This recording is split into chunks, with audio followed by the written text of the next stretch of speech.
I'm Captain Jack Sparrow. Savvy? You are without doubt the worst pirate I've ever heard of. But you have heard of me. Hello, Poppy. You fiancé. I'm disinclined to acquiesce to your request. Means no. You're going to want to know what it tastes like. Where's the rum gone? You best start believing in ghost stories, Miss Turner. You're in one. I'm hunting with wobbly-legged from pirates! Welcome back. My name is Kit. My name's Madison. I'm Andy. And I'm Steve. And this is Streaming Things, streaming the Pirates of the Caribbean, The Curse of the Black Pearl. Yarr! Yes. Yarr, queen! Yarg. Yeah. Did you go full pirate there? I did. We tried this. We're excited about this series. We've been planning this for years. Madison is our resident pirates expert. Just Let's vibes, not get that really. far. Just the vibes. Yeah, That's just what I mean. vibes. Yeah. Pirate vibe expert. Yeah. And so we're trying to dress up a little bit. Steve's got an eye patch. I've got the guy liner, and I wore like a Pirate E shirt. You know, Pirate-esque. Yeah. You look amazing, by You the I way. called Great. Steve on the drive here. I was like, I did the best I could with pirate garb. I think I just look like you need to cover your drinks at a frat party. Nah, you look better than that. I did my best. I just didn't get the memo. I'll come up with something next time. Andy? It's cool, guys. I got a parrot Oh, for you there if you you want. go. I'll braid my beard. You're going to There you go. give Andy the pirate? Oh, the Let's parrot, I mean? go. There's also a what do you call it? A bandana in there if you prefer that. Oh. Or Madison, if you want the No, parrot I don't think bandana. it doesn't. Have you ever seen a pirate? The parrot goes on your goes on shoulder. the shoulder, Okay, my I thought guy. it was a party hat. Have you ever seen it? It's just shitting on their heads.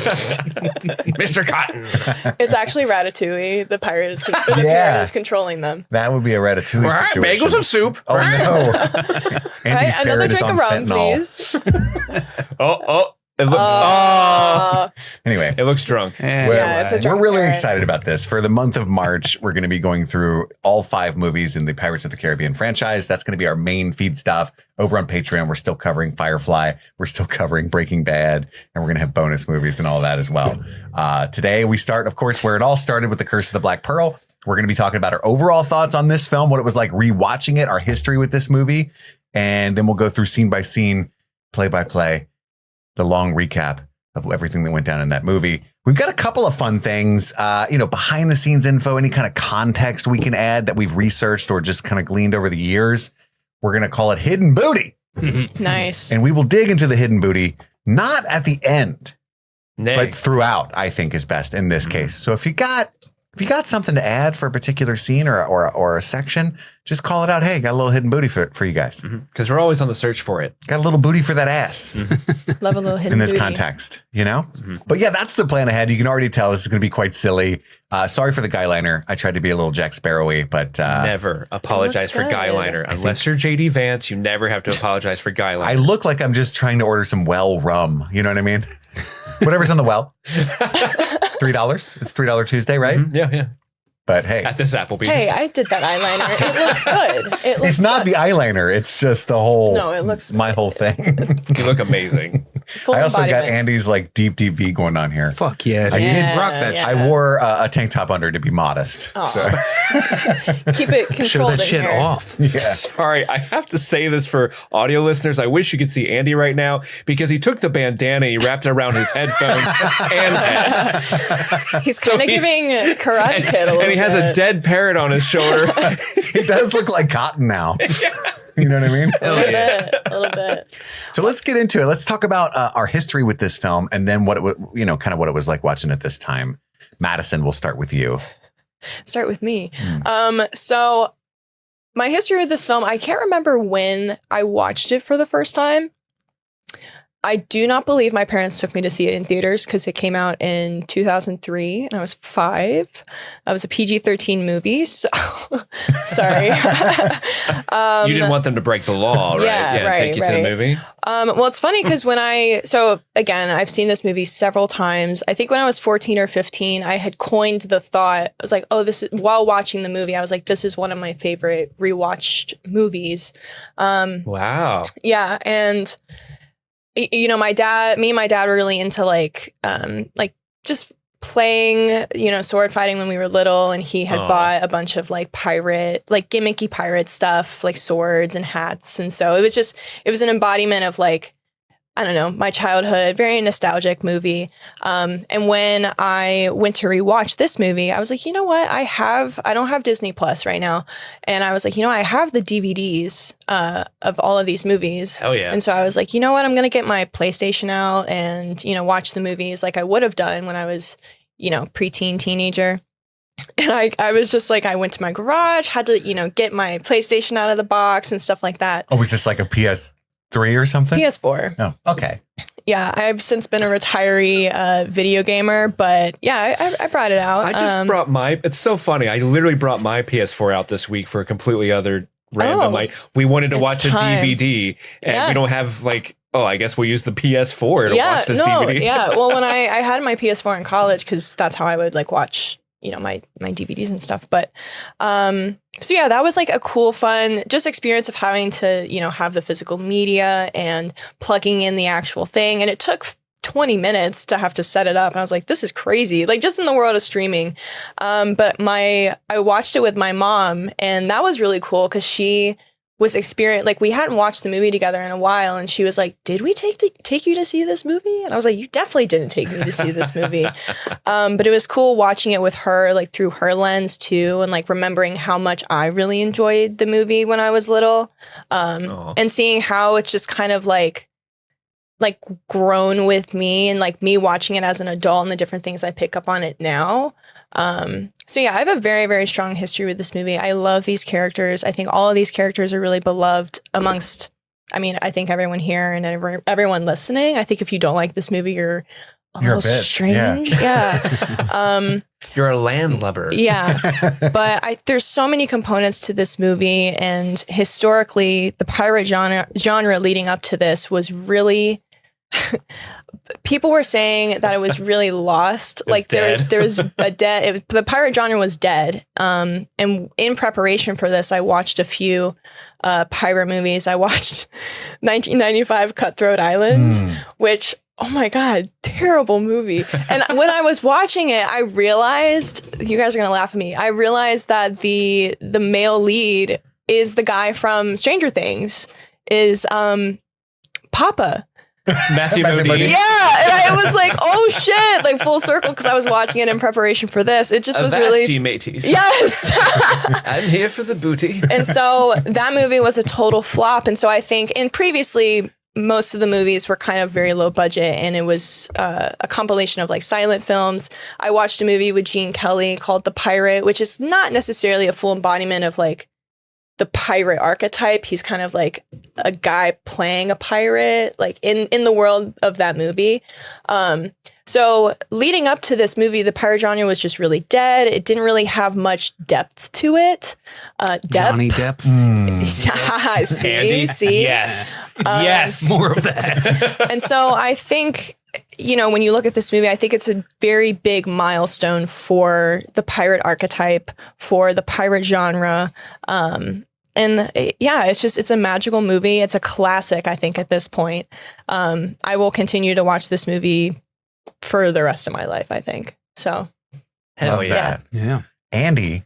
Second only to Captain Phillips, you know what I mean? Oh my God. As like the ranking of pirate movies. Yeah. It's great, man. So I can't remember. Like I know I saw this in theaters. I'm the captain now. Oh, I'm the captain. Look at me, Sabby.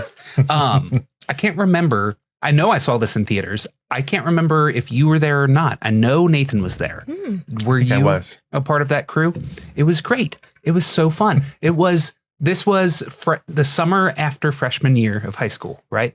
And so this is like, to me, like the perfect nostalgia movie. Why is that funny? No, I just went, you said the year. Oh yeah, no, that's so sweet. Like I wish I saw it as a teenager in theaters. That would have been so cool. So yeah, we're 14 or something, and like, so this movie's made for us. We are just old enough to buy this ticket and not have to like be like, are they going to sell it to us because we're not 13? You know what I mean? Like it's amazing. This was the premier like formative type of Hollywood blockbuster summer experience. And we're sitting there, we're using payphones to call mom and dad to pick us up afterward. We got a pocket full of quarters. Yeah. We're playing Dance Dance Revolution. Cocaine didn't have fentanyl in it. Yeah, man. Just good times. Oh, man. Good clean fun. Those were the days. Those were the so days. you could get high and it was okay. You know what I mean? I miss those times. Yeah, no. So theater still had the pick and mix. Y'all remember the pick and mix? Dance Dance Revolution and shit. Time Crisis. Man, I miss Time Crisis those days. rocked. But this movie's phenomenal. As soon as I turned it on, I was like, holy fuck, this is so much prettier than I remembered. Now I'm also watching it on a massive OLED in my living room, and it's Flex. Flex. Yeah. It's how many inches we talking? 83. Okay. Yeah, it looked fucking unreal. And I was like, holy shit, this movie came out 24 years ago. How? You know, movies that come out today don't look this good. And I don't know what the difference is. Maybe it's just not shot in what's that dome thing called? Volume? The volume. Yeah. Maybe it's because it's not shot in the volume, and the way that they do special effects is different nowadays. A lot of this is shot on actual beaches and stuff. Neat. You know what I mean? What a concept.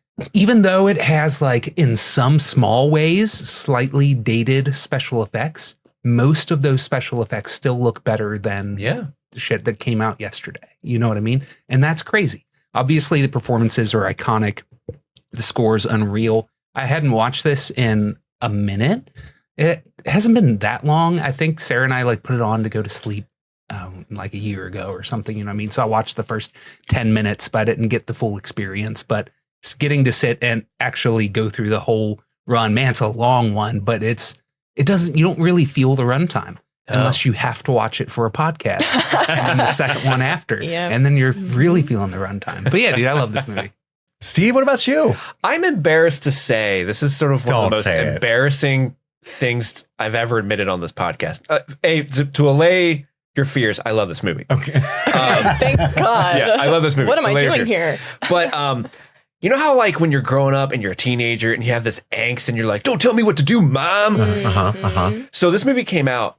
And I was of that old, antiquated caveman mindset. I'm like, a pirate movie? Dumb. I ain't gonna see that. And then the movie came out. Everyone went and saw it. It was a huge hit. All my friends at school were like, oh, Johnny Depp's amazing. I love pirates. What a good movie. I'm like, oh, you idiots. It's fucking pirates. That's not cool at all. I'm cool. I'm gonna go play with my Star Wars toys over here in the corner. And so I actually did not see this movie for a long time. After it came out, I finally watched it maybe a year before Dead Man's Chest came out. At that point, I was working at the movie theater. I think the Dead Man's Chest teaser trailer was on a loop in our lobby. And I was kind of like, no, Davy Jones looks pretty cool. I wonder what those movies are all about. Yeah. And then I remember going to a friend's house and we're all hanging out. Someone suggested putting on Curse of the Black Pearl as a movie, and we just watched it. And I remember everyone's kind of playing cards and doing their shit, not really paying attention to the movie. And I'm just crisscross applesauce in front of the TV, this movie fucking rocks. Because it does. This movie's so good. But it is one of those movies where I'll watch it, I'll love it, and then I won't think about it for several years. You know, I never get the vibe. But then, this week, hey, we're covering pirates. Time to watch it. Let me go get this eye patch on. Let me go watch it in the room. And for the rest of the week, I'm just running around the house dun, dun, dun, dun, dun, dun, pretend stabbing Erica with a fake sword. And then can't help it. And then we went out and I bought a bunch of different types of rum this weekend. I was just making tiki drinks all weekend. I'm being a pirate today. It's so infectious because it's a lot of fun. It is long, but you don't feel the runtime, at least with this one. The performances are great. It's sort of a bizarre movie in that, I think it's a pretty big, a lot of people have debated who is the main character of this movie. They've got a really cool Han, Luke, Leia situation going on between Will, Sparrow, and Elizabeth. And it is interesting. There's some strange, old character actor stuff that they're inserting in. But at the same time, you have all this levity and fun and swashbuckling nature to it, but also the movie knows how to get really dark and serious and set the tone of a serious vibe. The opening scene is ooh, this is spooky. What is going on? You get that great boom, boom, boom score going on in the background. And I'm sure we'll talk about Johnny Depp's Captain Jack Sparrow a lot throughout this coverage, but Jeffrey Rush's Barbossa is like the quintessential pirate to me. Like when I think of pirates, I think of him and his big hat. He loves apples and he's got a monkey named Jack. And he's like, like that little voice, that voice he does. So good. I just love this movie. It's a great time. I'm excited to talk about it with all you guys. Yeah, I think maybe since Lord of the Rings have I not felt this kind of tickle in my loins. You know what I mean? A little jazzed. If I do say. I'm feeling that pirate jazz. Yeah. I think this is a masterpiece. I really do. And I understand what you mean, Steve. The way people treated this movie in our age group when it came out was akin to like if you were hanging out with a bunch of like punk rockers and you were like wearing an Avril Lavigne shirt, like Nux, right? I'm in or no? Like that's the kind of the way people treated this movie. It was like, or the way people treat Nickelback now. Like they listen to it in their car with the windows up. You know what I mean? With all and then they turn it off before they get out of the car, so nobody knows. Oh, it's probably Tool or something. I can't remember what I was listening to. Yeah, I don't know, Rage Against the Machine or something like that. I can't remember. I don't know. Because it was like a little bit of like a dirty secret, like how. I don't know why. Because Johnny Depp was still cool back then. Yeah. I don't know why this movie was treated that way. I can remember vividly. I saw it in theaters with you guys. Then like sophomore year, I remember vividly. I don't know why I have this fucking dumbass memory. Our math teacher, Mr. Metzinger, Mr. Metz. Remember him? He was from New Orleans. This dude was fucking wild. He taught probability and stuff, which is the dumbest math of all time. It makes no sense. Yeah. It's like Christopher Nolan math. It just is like every time you explain it to me, I'm like, fuck you, I get angry. But he taught it with like personal experience because he was a gambling addict. And so he would always talk about how he went down to the reason he lived in Kentucky, which is where we're from, was because of our horse racing. And he was such an addict. He was here. You remember that guy? Yeah. He was gambling on horse racing all the time. I bet on the ponies. Some days he'd be so upset because this was the early days of the internet. I remember one day he didn't make us do anything. He's like, do whatever the fuck you want today. I don't care. I had $32,000 last night and the internet crashed right as I was trying to get it. So I lost it all. And like, so he was so livid that he had lost 30 grand the night before on his gambling that he was like, I don't care what you guys do today. But I remember shaping he young spent minds. Like a whole class talking about how much he hated Pirates of the Caribbean. And I remember sitting sheepishly back in class. Madison's face.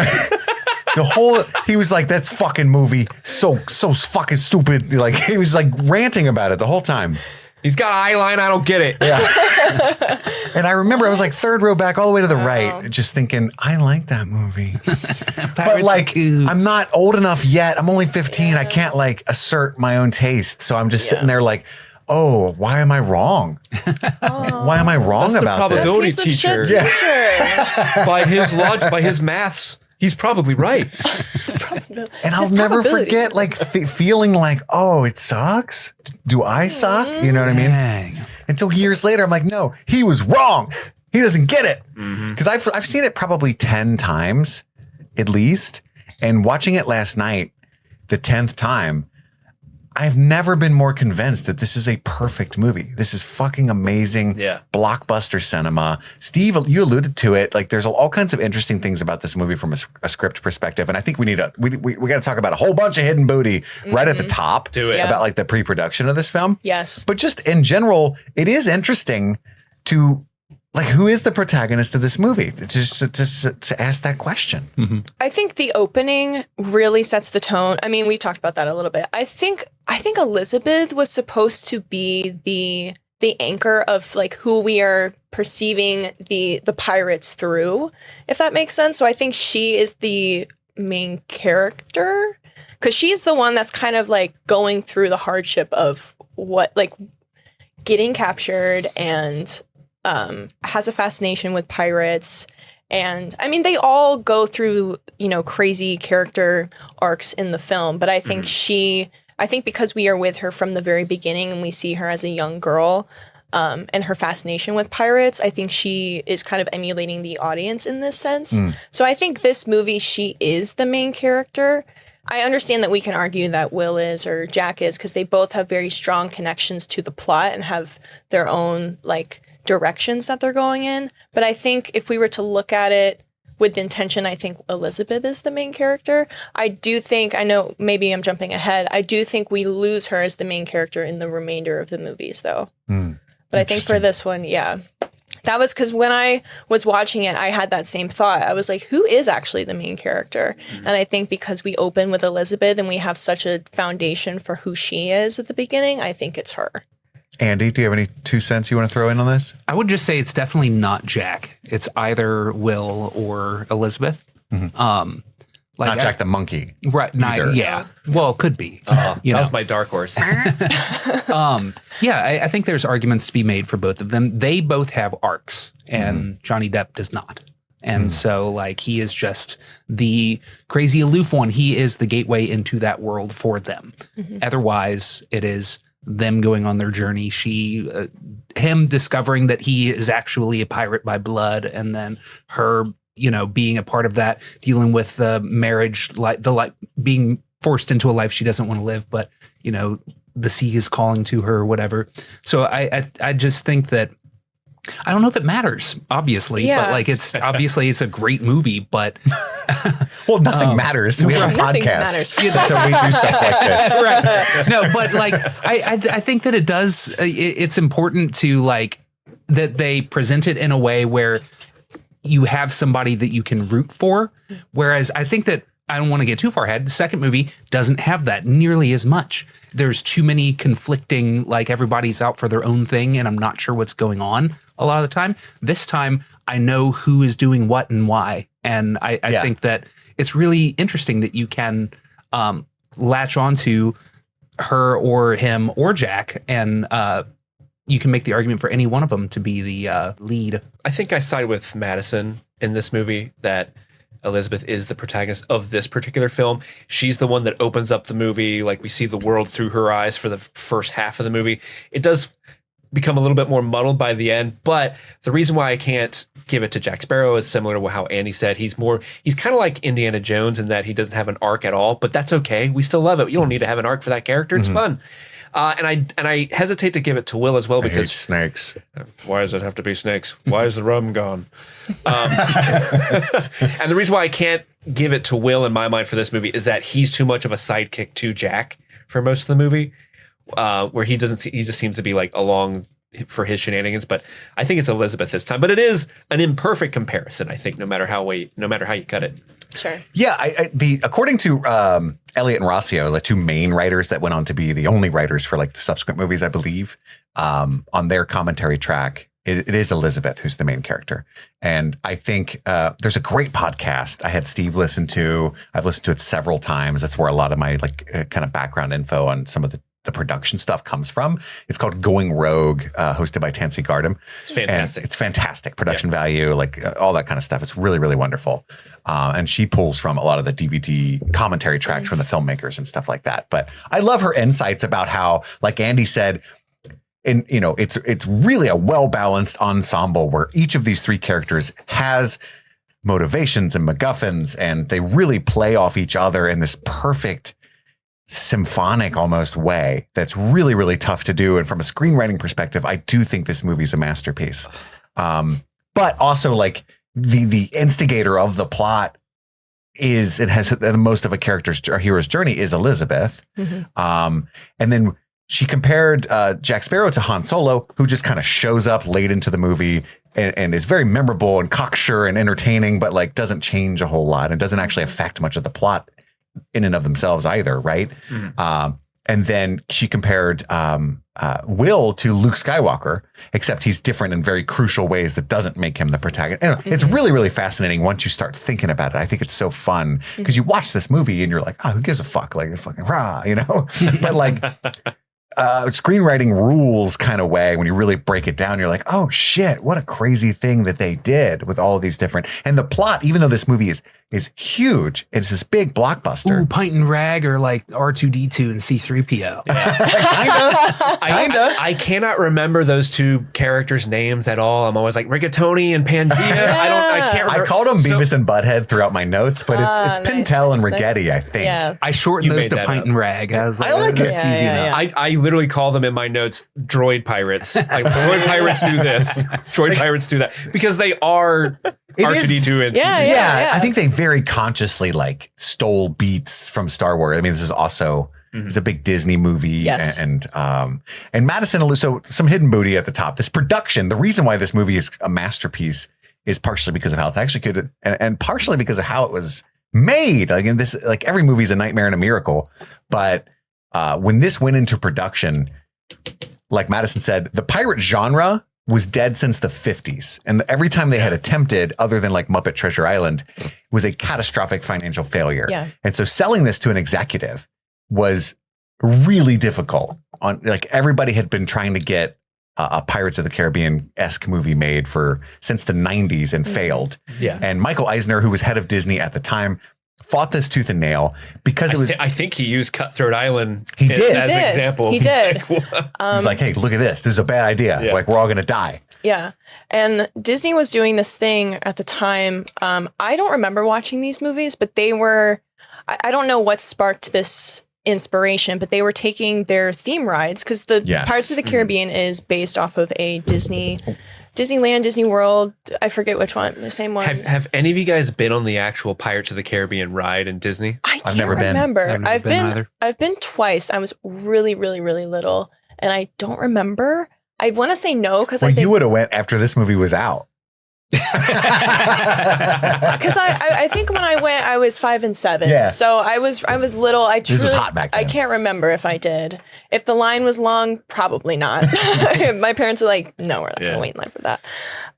But Disney was taking inspiration from their theme parks and they were turning them into movies. And so they had done a Tower of Terror movie in 97, Mission to Mars in 2000, and then the Country Bears movie in 2002. Which is like a fever dream of horror. Yeah. Terrifying. So all of It's like these Five Nights at movies Freddy's. to the Disney execs were like terrible. They did terrible at the box office. And I like Mission to Mars though. I never knew that was a ride. I just watched it as a kid. I'll be honest with you. I didn't know it was a ride either until doing research for this one. I was like, oh shit, that was a ride. Yeah. And so in conjunction with the pirate genre being at a standstill from the Cutthroat Island, disaster that was, and the fallout of all of these, theme park rides turned to movies, it was like pulling teeth to get the executives to give Gore Verbinski the funding to make this movie. And I can't remember what the official thing that Gore said or the writer said to give the thumbs up to Michael, is that Eisner? Eisner, yeah. To greenlight the movie, but it became a huge success. Like it box officed worldwide $654 million. Yeah, which back then was like, I mean, it's still great, but back then it was like the best. Yeah, and the budget for the movie was only $140 million. Chump change. Yeah, but so the getting to the creation of this movie, getting it greenlit, took a lot of effort by a lot of people. And then even at the beginning of the movie, there are a lot of setbacks. There's a huge fire on set, which resulted in a massive, I think it was roughly $350,000 in damage. And then because they were filming it organically and on site, there were a lot of logistical issues with getting crew on islands and getting equipment there. And just the fact that you're on boats, like filming on boats is insanely hard and time consuming to do. And now, and you're doing multiple boats. And you're not James Cameron. Yeah, especially if you're not Big Jim, don't do it. Yeah, I know you're Gore Verbinski. Yeah. But you're not Big G. Big G? You're not Big Jim, you're Big G. I know there's a famous story about, so also Keira Knightley, I think this is maybe a common fact, but she was 17 when she did this movie. Yeah. Oh, really? Which is fucking crazy. Insane. I remember learning that. I had to be like in my late teens. I was 19 or 20 and I was like, when I look at myself at 17, if I was to like put myself on a Disney, it just was like, whoa, she is a beautiful woman. But her mom had to be on set with her at all times because she was underage. And there was a situation where they were filming on a boat and the boat hit a reef and it started to sink while they were on the ship. And so I believe that incident prompted them to film on a set.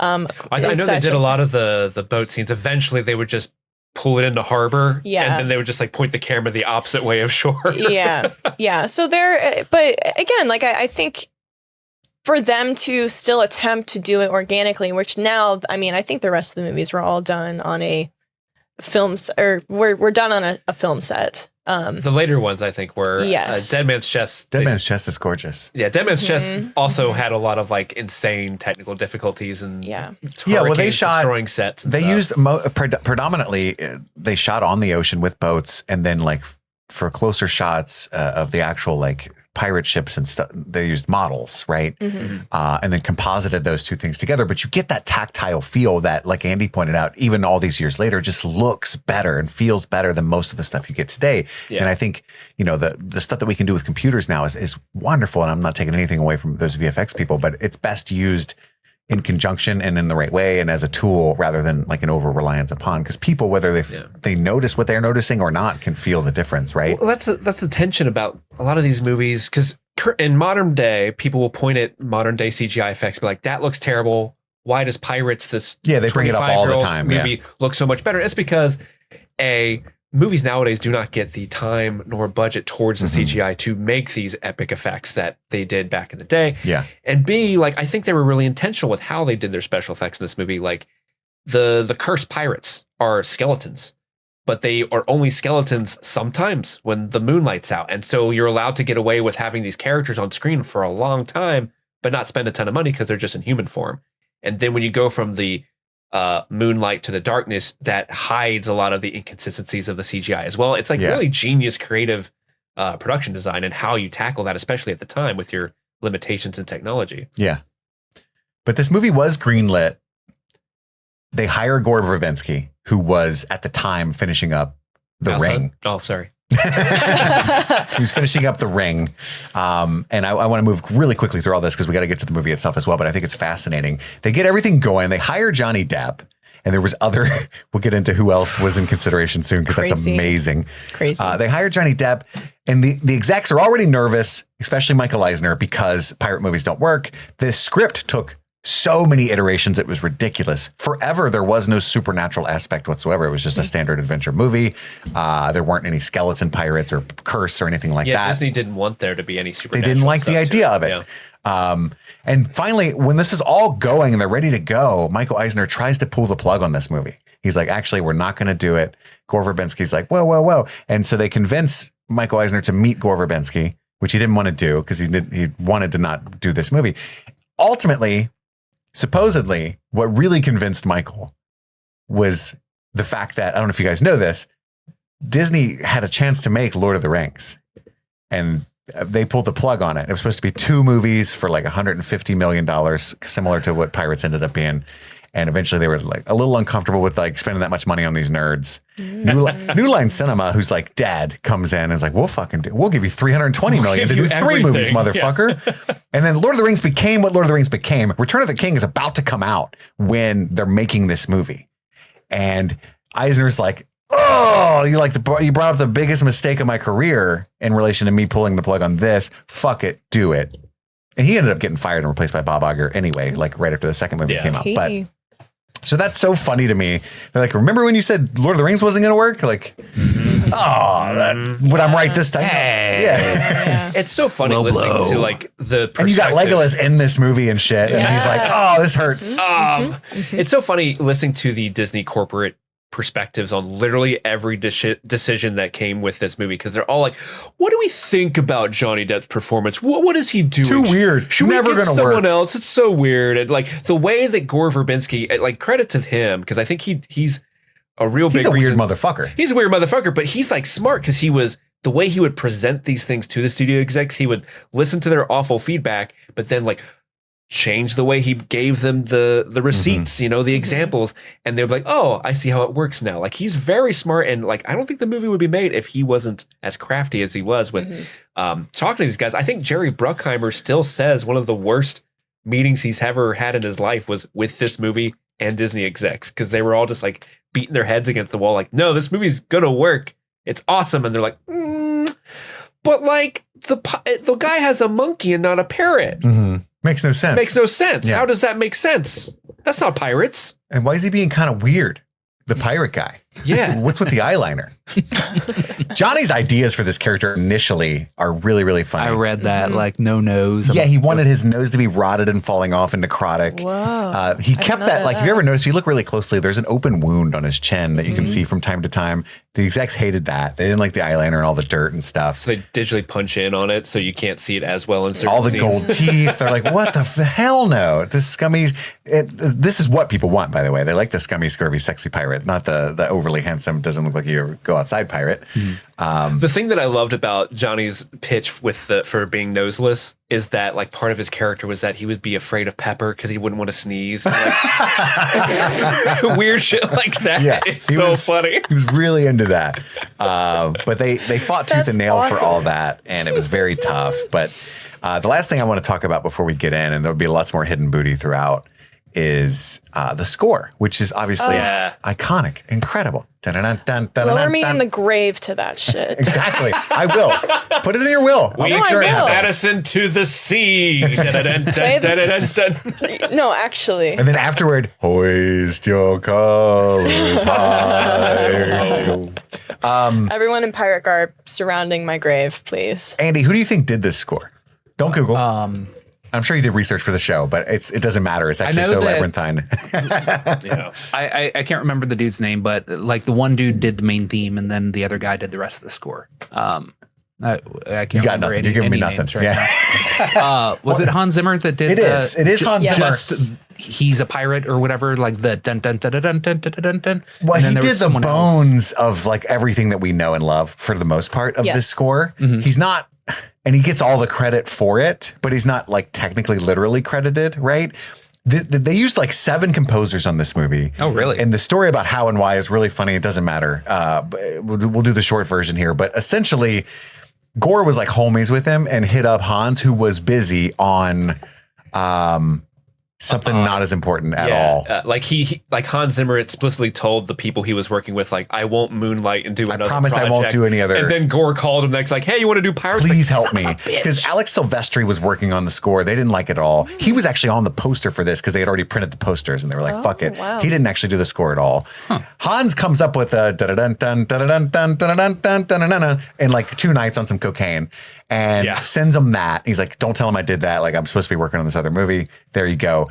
Remember when we were watching Gladiator? And it's the same. And I was like, that's the fucking pirate score. And we did like a whole bit about it on the show. Or I wasn't on the Gladiator episode, but I like called you and was like, dude. Yeah. That's because it literally is. Like when you're making songs, sometimes you use the same riffs repeatedly and stuff. So it's partially Gladiator. There's all kinds of references to his other work in that movie. There's Gladiator, The Ring a little bit. He was just throwing stuff together. Michael Bay's The Rock, some Muppet Treasure Island. And then he gives it to his buddy Klaus Badelt, who did a lot of work on like finalizing how it is. Ramin Djawadi does parts of this score, like famously made the Game of Thrones and Westworld songs. Jablonski also worked on it too. Yeah. Jabroni. Jablonski's the guy that did the Transformers scene. Yes. In this battle royale, who won and did the second movie? Hans. Just of course. So Hans came back. So so Hans Zimmer has like a studio. And it's kind of like these are like all Hans's children. Come to find out, like minions. It's this company where you would go to work. Not literally. It's this company where you go to work to basically like. It's not intern. What's it? Co-op. Co-op. Like you basically work under Hans Zimmer. Yeah. And he's like, you may never meet the man, but you're learning all of his ways of doing things. Yeah. Like if you were making a score, you would give us like, here's the notes I made. And before you like flourished it out, you would give it to me like, okay, now put in the percussion, Steve. Like, okay. Mm-hmm. And you would learn how to score to film. And then eventually Klaus studied there. Ramin Djawadi studied there. Yeah. And eventually, you would get, your experience, you would go out on your own, but the music you write while working there is credited to Hans Zimmer. Like all the stuff that comes out of that company is credited to Hans, even if he technically didn't do it. But to be fair, Hans invented the way people score movies today with synthesizers and stuff like that. And it's really complicated and fascinating how like movie scoring works today and how much Hans changed the way people do things with like computers and synths and stuff. But yeah, so Hans Zimmer technically didn't do this movie, but he like kind of did, and gets a lot of the credit. Poor Klaus Badelt. Nobody even knows that dude's name. Yeah. Edison kind of did the light bulb. You know? Yeah, it's kind of an Edison light bulb situation. But the score fucking slaps. It is so good. It's such a big part of what makes this movie so awesome. But the other crazy thing, the score for the whole movie, they did the entire score in a month, which is insane. Crazy. Because the post-production process for this movie was a little, you know, they're on a deadline to meet. And so they only had a month. Compare that to, I think, the next movie, Hans Zimmer worked a whole month on just one track, whereas they had to crank out the whole score in a month for this movie. And arguably, like, I know we're probably going to touch base on the music in the later films, but arguably this one is the best soundtrack of the entire show, of the entire movie series. I think this is my favorite movie of the franchise. It's perfect in general, but the score is so, it's like you said, it's 2 hours and 30 something minutes long. This goes by so fast. It's so constantly. It's one giant set piece to another. It's an insane movie. Yeah. And like what I really enjoy about music in movies is when I can hear a song. I have the soundtrack pulled up in front of me, and it's like I feel like if I was to play one song in the middle or whatever, I could pinpoint exactly when that was in the movie. And like just for it to be so ingrained in like in my brain to know, okay, this music is associated with this part of the movie. It's just I listened to this all week in preparation for this because I just was like so jazzed. And also, I mean, you know, I listen to movie soundtracks all the time because it's, you know, really just fun to tune into. But this one, the best things to write to. Yes, and this soundtrack gets me nerds. This soundtrack gets me hyped, and it just brings me so much. It's funny joy. though, the track names won't help you at all because no, not at all. One thing that I learned is they came up with the track names before they had the songs because they needed to print the CD case because the marketing needed the CD printed before they were done with the score. Yeah. And so it just, sometimes they don't make any, it'll just be like Jack's Wiener and it's. I shit my pants. Like a banger. One of the songs is To the Pirate's Cave. It's like, what the hell? But the song isn't even when they go to a cave. No. I think there's one, I was listening to that Going Rogue podcast. There's one called Barbossa's Hunger or something. Yeah, Barbossa is hungry. That one's funny because he happens to be like eating an apple when that song starts playing. So it's an accident that track title does kind of make sense. It's like it's hunger, not what they meant. It's like the placeholder for like, you know, you're in college, you're like, oh, this is going to be my placeholder file for when I turn in my project, I'll change it later. And then you submit it to the teacher and the teacher's like, what the fuck is this? What's a blumpkin? But yeah, the now that you say that, the titles are a little silly. Yeah, super funny. Yeah. But the fact that this exists is chaos, and I love that it worked so well. And I just watched The Mummy last night too with my son. Yeah, you did. I saw your letterbox. I've been on a chair. You just want to have the best week ever. I did, and I am. Like the best and horniest week of all time. Seriously. That's a whole other thing. But there's like a 5-year period where we were just like bang, bang, bang, fucking Matrix, Mummy, Pirates, like Lord of the Rings, Spider-Man, 9/11.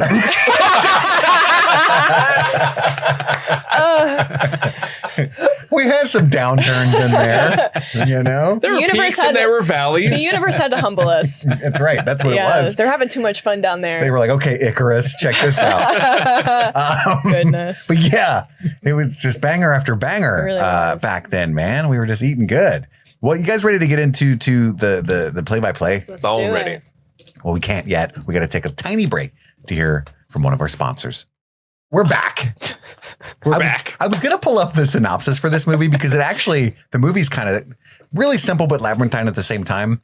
And the synopsis isn't what the movie's about. It's just like a blacksmith and a pirate team up to get a girl and a ship back or something like that. Yeah. And it makes it sound like they steal the ship at the beginning of the movie from the guy. And hey, that's not true. He hasn't had it in 10 years. Yeah. You know, we find out at some point.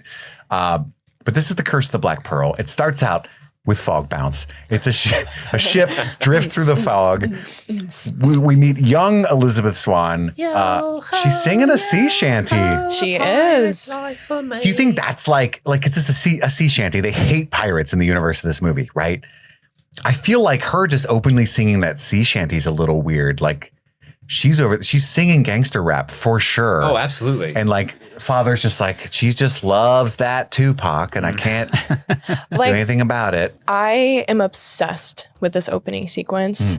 And I do want to tune into some pirate history really quick. Sure. So, like real deal, like real IRL. Real deal pirate history.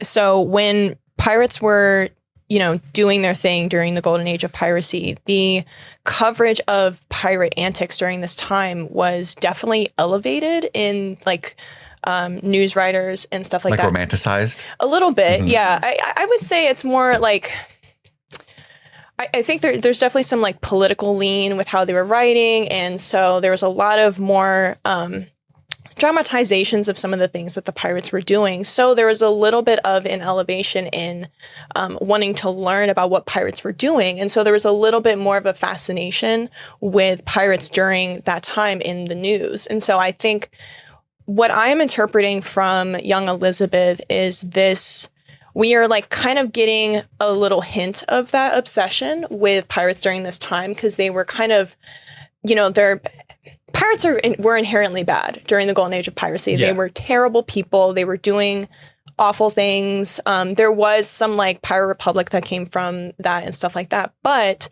I think what we are encapsulating here with Elizabeth's obsession with pirates is this, who are these people? Who are these guys that we're reading about in the news? And I think as a young girl, and I mean, we can kind of see it. She's like fantasizing about, she has this whole fantasy about wanting to be in this pirate life and such like that. But I think historically what we are seeing is that interpretation of what is going on in that world.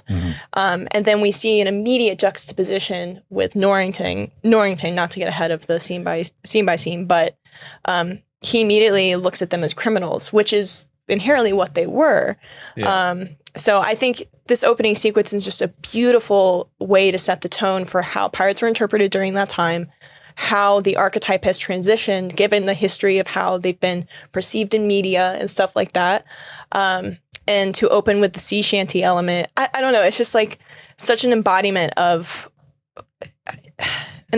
like the pirate history and how it has come to be. Anyway, the allure of it. Yes. Because it is mysterious and, to your point, like sexiness to it. Ooh, that's mysterious. Yes. But also there's real danger. There's a boat on fire. Yes. All kind. It is great. And we've always done that. Like, to this bank day, robbers? Well, there's all kinds of American myths, people like Jesse James and Bonnie and Clyde. And there's a lot, when you get into the nitty gritty, this is just like a mentally ill 19-year-old who's shooting people all the time.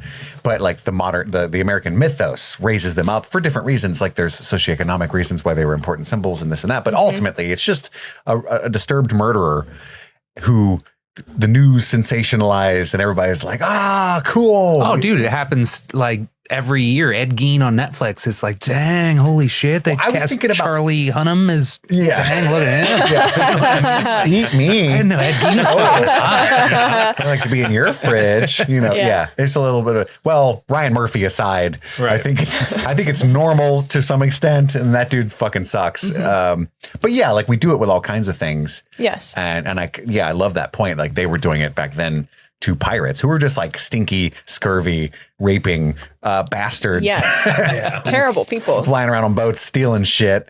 And when we were like, ooh, what kind of hats they got though, Freedom is that? I hear you. Freedom is what you're talking about. Not following the law? Yeah. Oh my. But also like fuck the colonizers who were totally. I think the second movie deals with this way more. Putting taxes on ocean lanes and making it hard for middle class people to even make a living with their transport of goods. And so you can make a couple bucks on the side by doing some piracy. Piracy is only labeled as piracy by these laws that you made up. Otherwise, I could just drive my fucking boat here, bitch. You're not even from here. You don't even go here. You don't even go here. Yeah. So there's that element of it too. But yeah, you're right. This opening scene is fantastic. I also love that Gibbs is there for no reason. I love that Gibbs is there. I love it too. So much depth. Why is lore. Gibbs there? I just love that he got like one real job for that week. And this was the job that he was already teetering on becoming an alcoholic, and then that happened. He's like, "Oops, full blown bottom of the drink for me." I love that we never get a full explanation for his story. It is so interpreted that his life started as privateer, whatever he is, and has transitioned into piracy. I love that timeline, that story is never explored. I wish he would have kept his fun little hat, though. But then, later, and we can get to this later in the movie, but like it comes full circle. Elizabeth does recognize him later on. Yeah. And I love that. And when I watched this movie recently, I made that connection. I was like, oh, like I love that he's there. Well, because of the timeline, let me just, this episode's going to be 4 hours long. It really is. 8 years is how much time goes by from this scene until the rest of the movie, right? Mm-hmm. So Jack Sparrow I don't know if Johnny Depp's ever had a pirate ship, but Jack Sparrow hasn't had the Black Pearl for 10 years. So he's already pearlless for 2 years when child Elizabeth finds Will, right? Yeah. And therefore Gibbs, who has this long history with Sparrow as the captain of the Black Pearl and before, is already a pirate when this happens. That's what I'm saying. Like he took a break to I think he bounces back and forth. Make some real money. He's getting a W-2 this year, but he sells drugs when he has to. You know what I mean? I also get the impression that Gibbs is a chatty, gossipy bitch. And for sure. He's just hearing tales. He's like, let me put my own spin on it. See, it was sea turtles. Like he just likes a good yarn. They're very superstitious folk, but he knows firsthand a lot of the stuff he's pretending to hear tell of in this opening scene is what you find out later, and I think that's so funny. Cursed pirates sail these waters. Also, I went to high school with Barbosa. He signed me yearbook. Love it. And Lieutenant Norrington, who's a lieutenant at the time, he's like, pirates a short drop and a sudden stop. Like that's Jack Davenport is a great. He's so good foil for the for the pirate characters. He is so hot. Sorry. Oh, okay. I love him. Yeah, I love Norrington. If you listen to his DVD commentary, it's really funny because he's like, everybody else looks so fucking cool in this movie, and I look like a goddamn ice cream. He's like, the first time I saw Johnny Depp, I was like, God damn it. Not me, Commodore. You look fabulous. He is. What's cool about Norrington's character? Not everyone can rock a powdered wig. He says looks like an ice cream. That's what he said. Fucking awesome. Norrington's actually cool though. Like, he's a cop and shit, and that sucks. But he's got some propaganda. He's got some morality to it. When he lets them go at the end. And he's honorable. Genuinely does care about Elizabeth. He can actually fight. And the original iteration of the script of this character was that Elizabeth also did love him, and that that he was a viable choice. And ultimately, they took that out and made it more obviously Will is the choice because they didn't think the audience would like Will as much if Norrington was too cool. That's fair. But I just want to get this out of the way, and then we can avoid it for the rest of our 5 movies. Yes, Keira Knightley's 17 in this movie. And that makes some of it weird, but also she's 10 in this scene and Norrington's 25. I don't know. And then later he's like, I love you so much, even though you've become a fine woman. You've grown to be super hot. I think I just want to call attention to it now so I can get when we look at this movie in the lens of how it is looking at women, we can that's a whole other podcast. That's a whole other conversation. I would say in the period piece element, in the period piece world, makes sense, unfortunately. No, yeah, for sure. But I mean, I think all of the actors that have had that has had questions about that particular incident have all felt uncomfortable about it. So it's I'm at least glad that has been the general consensus about Keira Knightley being 17. I would have been very concerned if because I think Orlando Bloom was 8 years older than her. He was in his late 20s. And, acting opposite as her, love interest. Even Johnny Depp, I think later on in the movies, said that he was insanely uncomfortable when he had to have some intimacy with Keira Knightley. So it's at least, the actors are very aware. But I think... Yeah, she was a child star. She had done Bend It Like Beckham or something like that. Bend It Like Beckham. I can't remember. Phantom Menace. Oh, of course. She was... She did. Natalie Portman's double. Yeah, her handmaiden. But I would say historically and for the period piece element, it makes sense. It does, but like it's still gross. Also, she looks kind of old for her age, for sure. She does. Orlando Bloom is baby faced, so they look like they're the same. I get why they did it actor wise, but it's like when you know, Totally. and I didn't know until I listened to that podcast a year ago. When I found that out, like I was just like, "What?" Because I was, and I like frantically Googled her like birthday. I'm like, "No fucking way!" Because I was 15 when I saw this movie, and I had a huge crush on her. Like for the rest of my life, I grew up with her. It was fine, but watching it now and knowing, I'm like, what the fuck, you know? There are some uncomfortable scenes with her and Jack Sparrow, like on the island, where she kind of seduces him a little bit. I could see Johnny being like, I hate this. Yeah. You know what I mean? Her mother was there on all of those scenes. It's cool, Mrs. Knightley. And then nobody really touches her until there's a kiss at the very end of the movie. So I watched this whole movie like, oh, okay. Oh, you know, Which, like right at the end. I think we can, it's all very dialogue heavy and interpretations and stuff like that. But I think like, yes, there is a lack of physicality with like in terms of the romantic energy between all of the characters, which I appreciate because I also think, and we're going to talk about it later as well, but I think Elizabeth's character is also like, we're kind of going above that stereotype of her being this damsel in distress, and she's kind of like acting opposite and really trying to she's a strong female character for this film. And so I think if there was to be any sort like form of like physical sexual you know what I mean, I think it would have taken away of this production. Not that doesn't necessarily mean anything. As far as I know, she's never like. I know she did have some comments about just like production schedule and the hard days and stuff like that. But in terms of like her interaction with the actors and being a child or being a woman, any of those things, have not come up as something that she regrets. But she did have like a mental breakdown about acting in general. She has PTSD from like reviews and stuff and everything. Yeah. Poor thing. But anyway. I mean, the good thing about the movie is like there isn't like anything super creepy or untoward that really happens to her. The creepiest thing, honestly, is it the DVD commentary with Elliot and Rossio, where I think one of the pirates, when they're kidnapping her, like kind of grab her and are pulling her away, and like in the commentary, like, check out these guys. Can you imagine? God, they're so lucky. Like it's like that kind of level of creepiness. It's like, guys, come on, But I mean, we understand, again, going back to the whole period piece and the historical element of this. I mean, we already have, again, I'm looking at this through like a feminist lens as well. It's like we already know, based off of the opening sequence alone, because Gibbs says it's a bad luck to have a woman on board. That already is like, okay, we know the. Well, she's not driving. Well, no. They definitely don't want that. But we already know like men's attitudes towards women in this world. So it's like, and I think that's what's so, I mean, you have that tone, but then you see Elizabeth like kind of rising above that stereotype and really like fighting against it, which is why we like her as a character. Yes. She's going against the mold of what, which I thought was cool. I love Pirate Swan. Going against the mold of here what on is the expected HMS of her. Bros before hoes, we don't have ladies.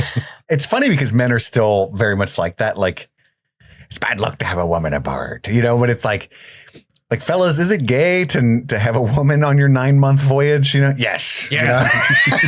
This one's for the boys. Do you know why they call it heat stroke? We're introduced to Jonathan Pryce as Governor Swan. He's incredible. And then she sees that umbrella in the water. There's a boy laying on a plank, which turns out to be Will Turner. In the distance, a ship burns. What we now know is that the Black Pearl probably got that like coin pulse vibe and zeroed in on him because of his necklace and destroyed that ship. They couldn't find it because he floated away. I do. Sorry, I don't think I said this before, but the opening sequence was filmed last. This was the last thing that they filmed and edited and put in the film. I can't remember how close to like final cut or whatever, but this was one of the last things that was filmed. And I can only imagine, I can't imagine this movie without this opening sequence. Oh, I know. You know what I mean? Interesting. Yeah. I know that the first thing that Jack Sparrow filmed, Johnny Depp filmed, was a negotiation about halfway through the movie with Barbossa. And you can tell because he has much less gold teeth and dirt, and that's how the executives wanted him to look. He came out with the Jack Sparrow we all know and love, and they said, take all that shit off. and he took some of it off, filmed that Put first a suit scene. and tie on. Yeah. And so if you notice, he looks way more handsome and clean cut. Not handsome, but like, you know what I mean? Like clean cut. Sure, yeah. In that particular scene right in the middle of the movie. And that's how they wanted him to look. And it's really fascinating. I'd have to know which scene that is. Because when they left, he put all that shit back in like, fuck you. And kept filming the movie. Really, really funny stuff. But yeah, this opening scene's incredible. And Will's got that pirate pendant, the coin. And she briefly does see the black pearl in the distance. And then she becomes older. It's 8 years later. Boop. She's got that pendant she took from Will because she thought they were going to execute him. Mm-hmm. She thought he was a pirate. She hid that he was a pirate, by taking that necklace. She still got it because she has this like pirate fascination. All these years later, she likes to wear it sometimes, and she's a klepto. Yeah, she's cosplaying it as Governor Swann comes in to give her this new dress, so she tucks it in. This is a woman after my own heart because like she wakes up and she's like got her lantern and then like, oh, it's midday, dear, and they open the curtains and it's bright and I'm like, that's how I live my life. Yeah, for sure. That's so me. 100%. What time of day is it? I don't know. Captain Norrington is now, who was lieutenant when we first met him, is about to become Commodore Norrington, and so it's like his induction ceremony. So she's got this new dress to wear to it. He knows that Norrington wants to propose, so he's setting this all up. And then that corset is too tight. I do like, again, it's just the little hints of like going against the mold of like what is expected of her. And especially with her dad, he was like, I've been told it's the latest fashion in London. And then she goes, well, women in London must have learned not to breathe. Like just already like making it insanely obvious of like, yeah, how women were treated and such of that nature. But I think, again, just setting little crumbs of how Elizabeth is already this, and also going back to how she is kind of the main character in here, but just again going against that mold of what is expected of her. So they're supposed to be in Jamaica, the Caribbean, right? Port Royal, right? Port Royal, yes. So they're in Jamaica right now, currently, because he's like, because they're English people saying, "Oh, it's the latest fashion from England," and I was just sitting here like, "Where the fuck are they?" Yeah. Okay. In their colonies. Gotcha. They're colonizers. Yeah. We don't talk about that. I do think this is historically towards the middle end of the golden age of piracy. It is what I believe. Like 1850s, I think. 17. I think the golden age of piracy was from 1680 to 1846 is when the bluff takes place. I got confused. Sorry. Oh, okay. My bad. That's the guy from Ghost Ships in that. Yeah. The golden age is 1650 to 1730. What year is Pirates of the Caribbean? So I would assume because 1720 and 1750. My bad. Might be. Yeah. This is like smack dab in the middle. This is like, it's hot right now. Mm-hmm. It's hot right now to be pirating. Piracy is so hot right now. Yeah, to be pirating. Will Turner has come to visit because he's delivering the gift that Governor Swann, the sword that he's giving to Commodore Norrington. The swords that he actually makes, because the real blacksmith is an alcoholic and he doesn't get any credit for the swords that he makes, and he's very butthurt about that. Yeah, and I love that there's that bit that he breaks the sconce because he's like, dude, the sconce break is so funny because he really looks into it. Clunk. Oh, that's broken. Like that beat before he reacts to breaking it. As a pourer, that's the worst. Yeah. Like when you're going to your buddy's house, he's like, hold up, I'm going to change into one of my other shoes. And I'm sitting there like, you have more than one pair of shoes? And I'm in like the foyer and, and I'm touching stuff. Oh, shit. And there's a lot of like little slapstick comedy thrown into the tonally. This movie's a crazy balance too. It's amazing stuff. It really is. Yeah. I kind of like how it's very playful tone because you have, and there's a lot of physical comedy, like Will breaking the like some straight like Marx Brothers stuff. Is it a sconce? Sconce, yeah. And I mean Jack Sparrow, I mean he is very, physically like physical comedy and stuff like that, but there's such a balance between a playful tone and a serious tone, and it works so well. And Pintel and Rigetti are like straight fucking Muppets. Oh, yeah. Well, when they were writing the script, they wrote it old Hollywood style. What's that term called when it was an actor that was just on call for old studio films where like we need a type of character who just plays a character actor who just plays this shtick. I don't remember. Day player is not it.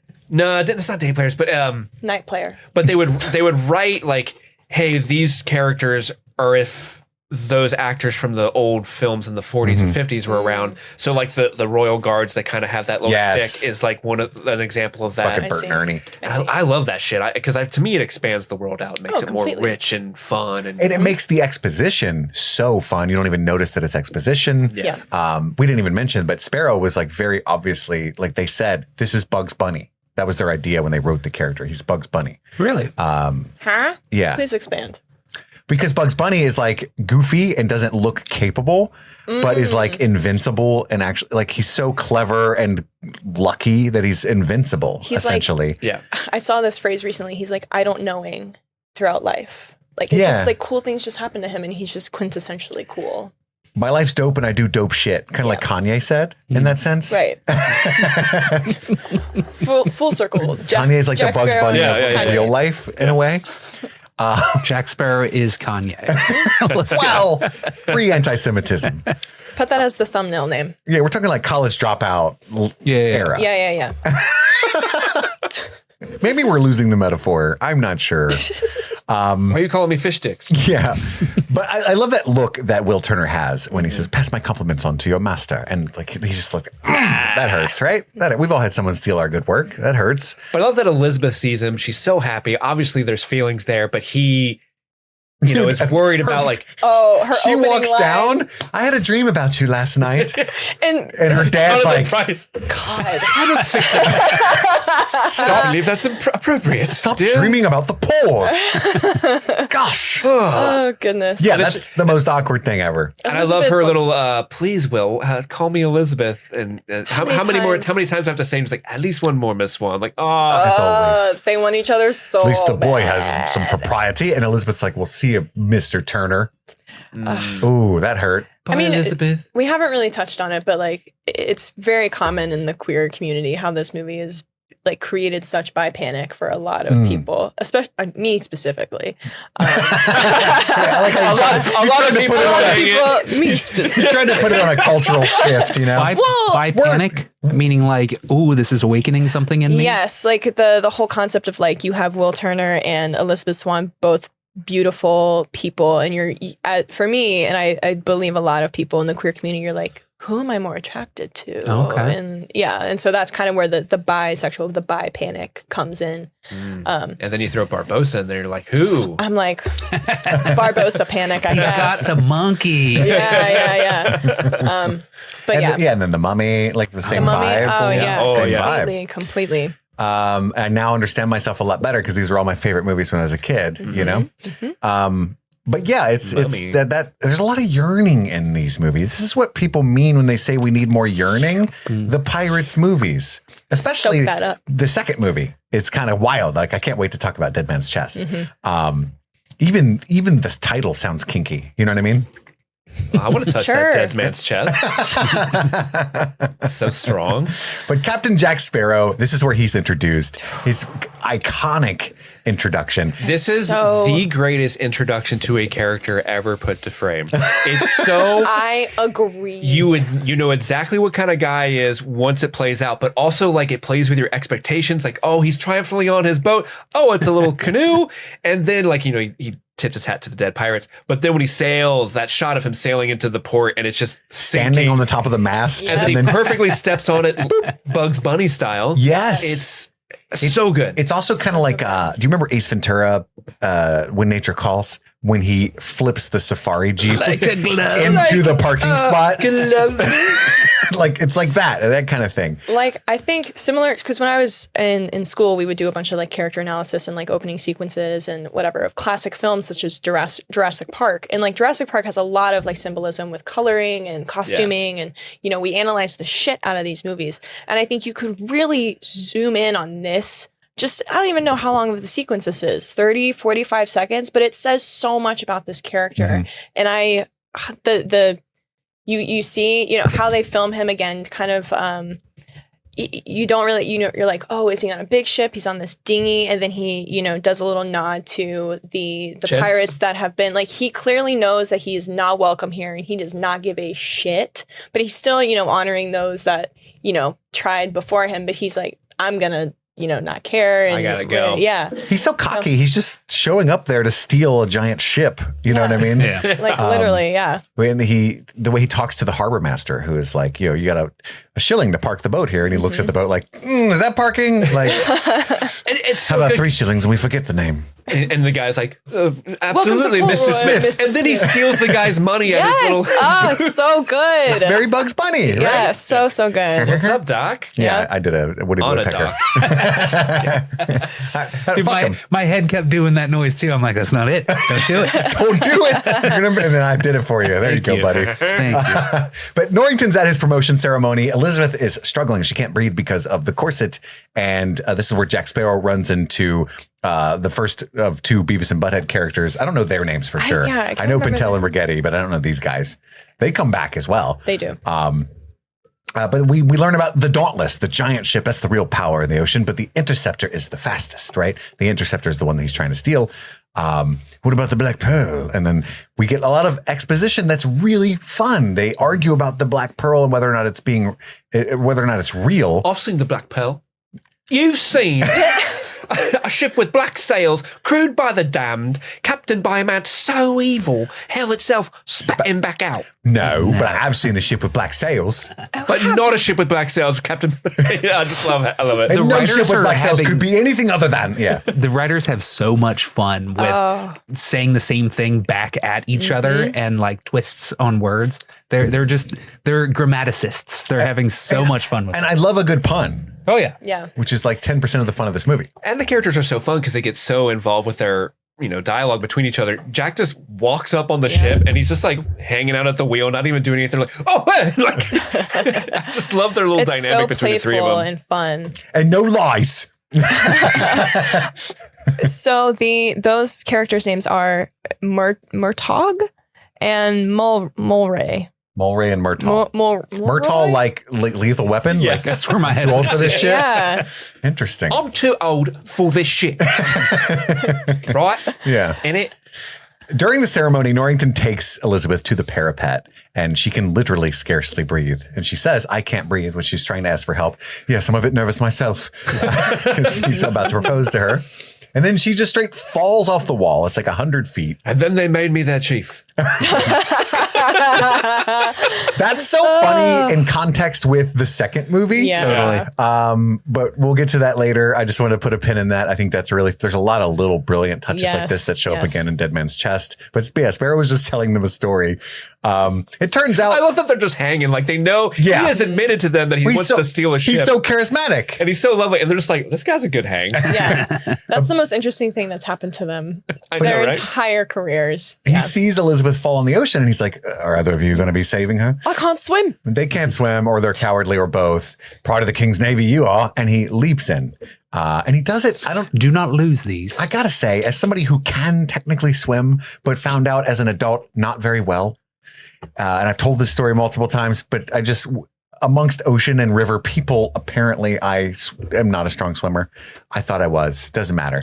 But the way that Johnny dives, and maybe I think it's Johnny. I don't know if he had a stunt doubler, but there's multiple big dives throughout these movies where I'm like, that's fucking way more difficult than it looks. Like at the distance he's diving to like perfectly do like I'm gonna Olympic scorpion level. for sure, and it's just like whoa, you know. Yeah. And if you're gonna be a pirate, you got to be a strong swimmer. Yeah. He should have cannonballed. You know what I mean? Gurneyed off of the ship. Yeah. What's that called? That like bros do. Gainering. Yeah, gainer. And he yells gainer as he's going in.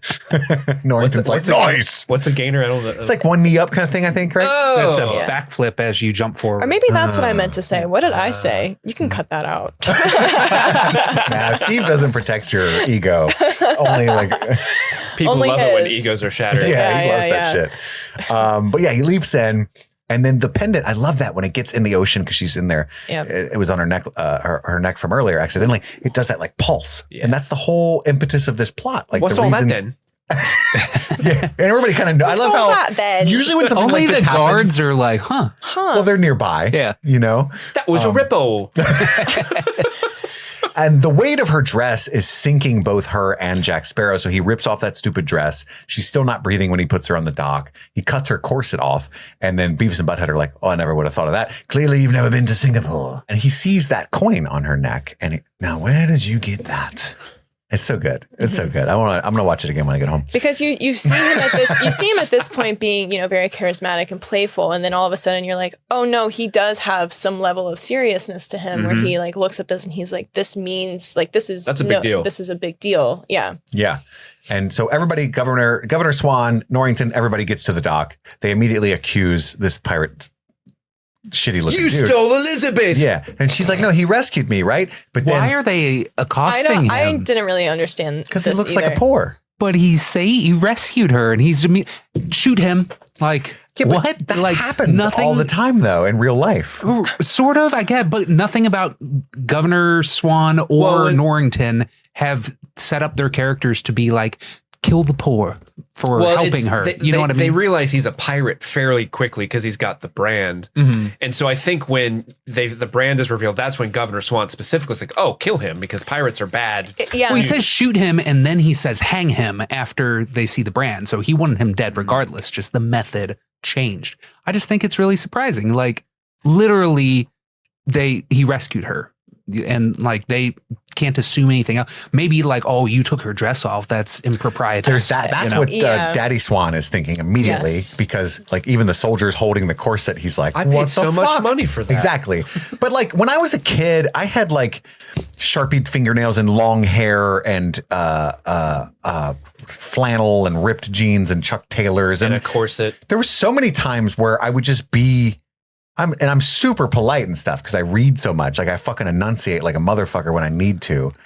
And I could just see like the stink of like my friends' mothers when I'd come over just because, you know what I mean? Like that's definitely a thing. And but like contextually, it's not like the house was on fire. You saved the dog and they were like, kill him. You know what I mean? Yeah, but this is 1720. Yeah, they're definitely profiling him based off of how he is. And they're totally correct. Yeah, he's a really bad person. But I do agree with you in the sense of like they didn't have any evidence to really like they just showed up on the scene and made assumptions and were like immediately reprimand this person for XYZ and we don't have all the details yet. But again, it's during that time and whatever. I think it works because Daddy Swann's like, hey, that's my daughter who in the time that we're at the time period that this is naked essentially, right? Sure. Like, and then Norrington's like, he's a sexual competitor because he didn't save her. So he immediately hates him. Don't dive the rock, sir. Yeah. Oh, you're right. You're totally right. Yeah. Like he got cucked in the rescue. You know what I mean? Like he's already mad. Like, oh, thanks, bro, I guess. Kind of fuck you. So he's happy to arrest him. Swear to God, if she's saved by someone else, I'm shooting him as soon as I get down there. But yeah, so he's got the P on him though. The P brand. Yeah. P brand. I hate it when that happens. I know. Hang him. Jack Sparrow, is it? Captain Jack Sparrow, right? So he notices that he has a gun with one bullet, a compass that doesn't work or doesn't point north. You are without doubt the worst pirate I've ever heard of, but you have heard of me. It's so good. But you have heard of me. And it's like we're already, based off of Norrington's recollection of, Jack Sparrow, we already am gathering that he has a legacy. There is a legend to this person. Gibbs wouldn't shut up about you on the boat. Well, we get some of his exploits that we never see later, from Elizabeth when she's like on the island with him, but also when he's being hanged, like his charges are read out. I love that bit where impersonating a cleric of the Church of England. And he cuts to Jack and he's like, oh yeah. It's so funny. So yeah, he's lived a large life already. Yeah. He is known. But he grabs Elizabeth by the throat, gets his effects. My effects, please. And he sticks and stones, love. So good. And one of the best lines of all time that's repeated often because they know it's a good one. You always remember this as the day that you almost caught Captain Jack Sparrow. And then he makes a run for it. And it's like the most Bugs Bunny way. He's panicking most of the time. shit. Yeah. Swinging around and stuff under fire, runs into the town, and he stumbles into Will Turner's blacksmith shop. And the owner's a drunkard. He's passed out. He sees the donkey, brands its ass to get it, which is terrible, to get it to move the gears, to break the He did something that reminded me of Andy specifically when he comes across the blacksmith, because this gag works so well for you in our Stranger Things coverage. When he goes up to the blacksmith and he's like trying to wake him up and he starts to walk away and then he goes, whoa! I was like, I bet Andy liked that. One. Oh yeah, big fan. Good. To make sure he's good and asleep, you know? Yeah. So Will returns in the middle of him trying to break loose his shackles or manacles, and he sees the passed out blacksmith right where I left you, and then he sees the hammer not where I left you. I love the little bit too when he first sees Will. Jack Sparrow says, "You seem somewhat familiar," because he's Bootstrap Bill's son. We find out later. He just spit an image of old Bootstrap Bill. He looks just like Stellan Skarsgård. And then we have a. You think Stellan in the second movie is like, thank you. We'll put a pin in that because I have all so of many his thoughts progeny about that. are quite attractive. So Stellan, That's true, does have good genes. And then they duel, and this you don't like the Skarsgårds? You're not. No, into... I do like Skarsgårds. I just have opinions about Stellan Skarsgård. Okay. Right? Stellan is the dad. daddy. Yeah, that's pretty straight. He's daddy. We'll put a pin on that. Daddy Put a pin in Scars. that.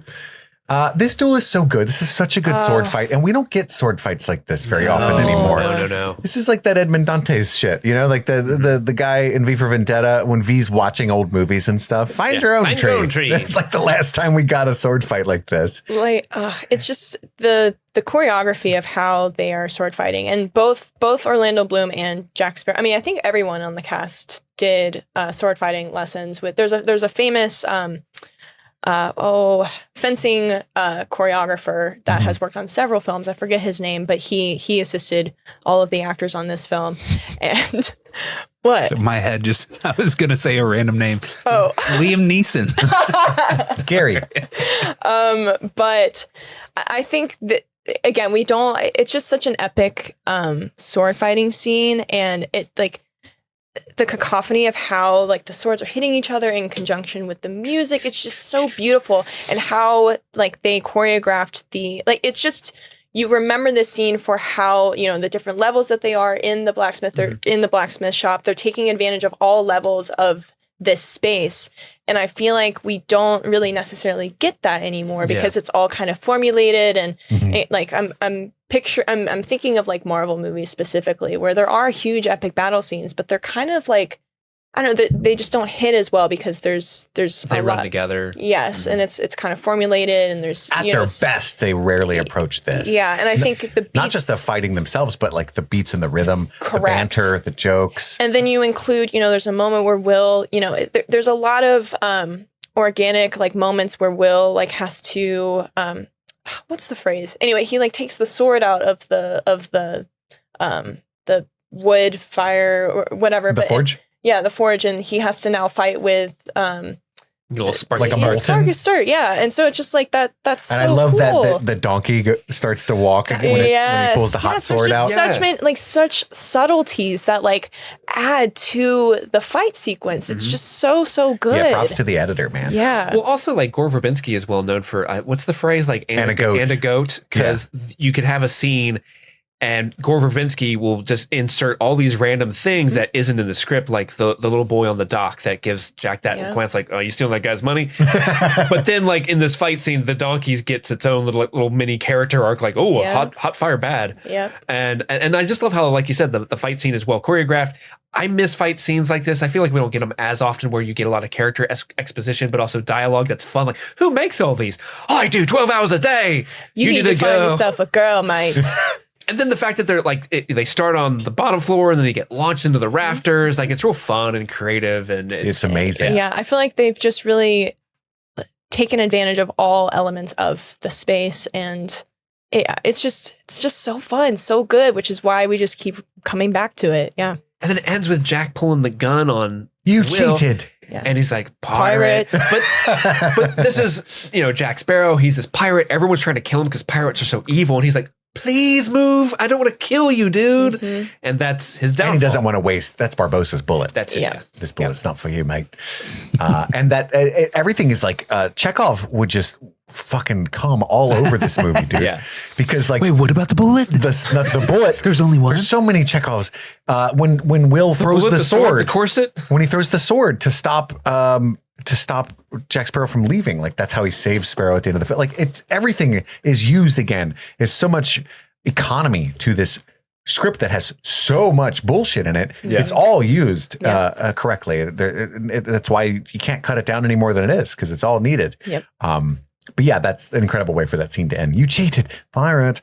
But yeah, then the drunky guy knocks him out, and of course takes, after that epic fight, he gets all the credit for stopping Jack Sparrow's escape. You're my civic duty, Circling back to the dialogue between Swann and Will at the beginning, where he's like, thank your master for all the hard work you did, and again, this guy taking the credit for what Will just did. Poor Will never gets any dap, but in the jail, all the prisoners at Port Royal are constantly trying to lure this dog who holds the keys for some reason. Well, there's a ton of Easter eggs from the ride that are inserted into all of these movies, and the dog with the key is one of them. Yes. That's like a big, again, I rode the ride once, the only time I ever went to Disney, when I was 11 years old, and I have next to zero memory of it. I only remember the guy in the well from my own personal experience. Baby Jessica? Yeah, Baby Jessica came out, yeah. Huge influence of the pirate ride. Yeah, that makes sense now. When I was like doing a little bit of research on the ride and stuff, and I got on Reddit, and people were like, yeah, the smell. You guys remember the smell? I guess there's did the same thing about a different ride. E.T. Well, E.T. that's an iconic smell. We love that smell. We have those candles behind us. Yeah. But supposedly there's a particular smell from the pirate ride, and I think it's a culmination of like the water in there has been in there. I don't know how often they change it. Yeah. So it's just, I think it's funny how some people associate that ride with a particular smell. Stinky ass rides, man. But yes, the dog is a part of the ride. Didn't know that. Easter egg for the ride. We are introduced to that maid who's tucking Elizabeth in after her traumatic experience, and a coal pan bed warmer. Not safe at all. No. I did not like that. No. But I love how it comes back in a big way. A lot of fire. See what I mean, though? Chekhov.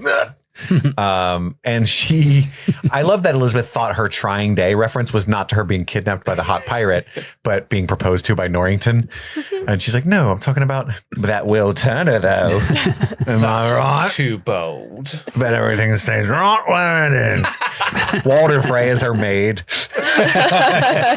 Bounce a dick off that house. Where are my sons? Trimming their cunt hairs.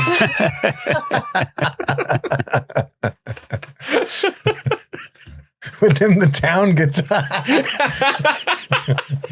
I guess out of context that's kind of weird. Yeah. I've just never heard that phrase before. Well, you need to watch Game of Thrones. Whoa. Trimming that cunt hairs. Wow.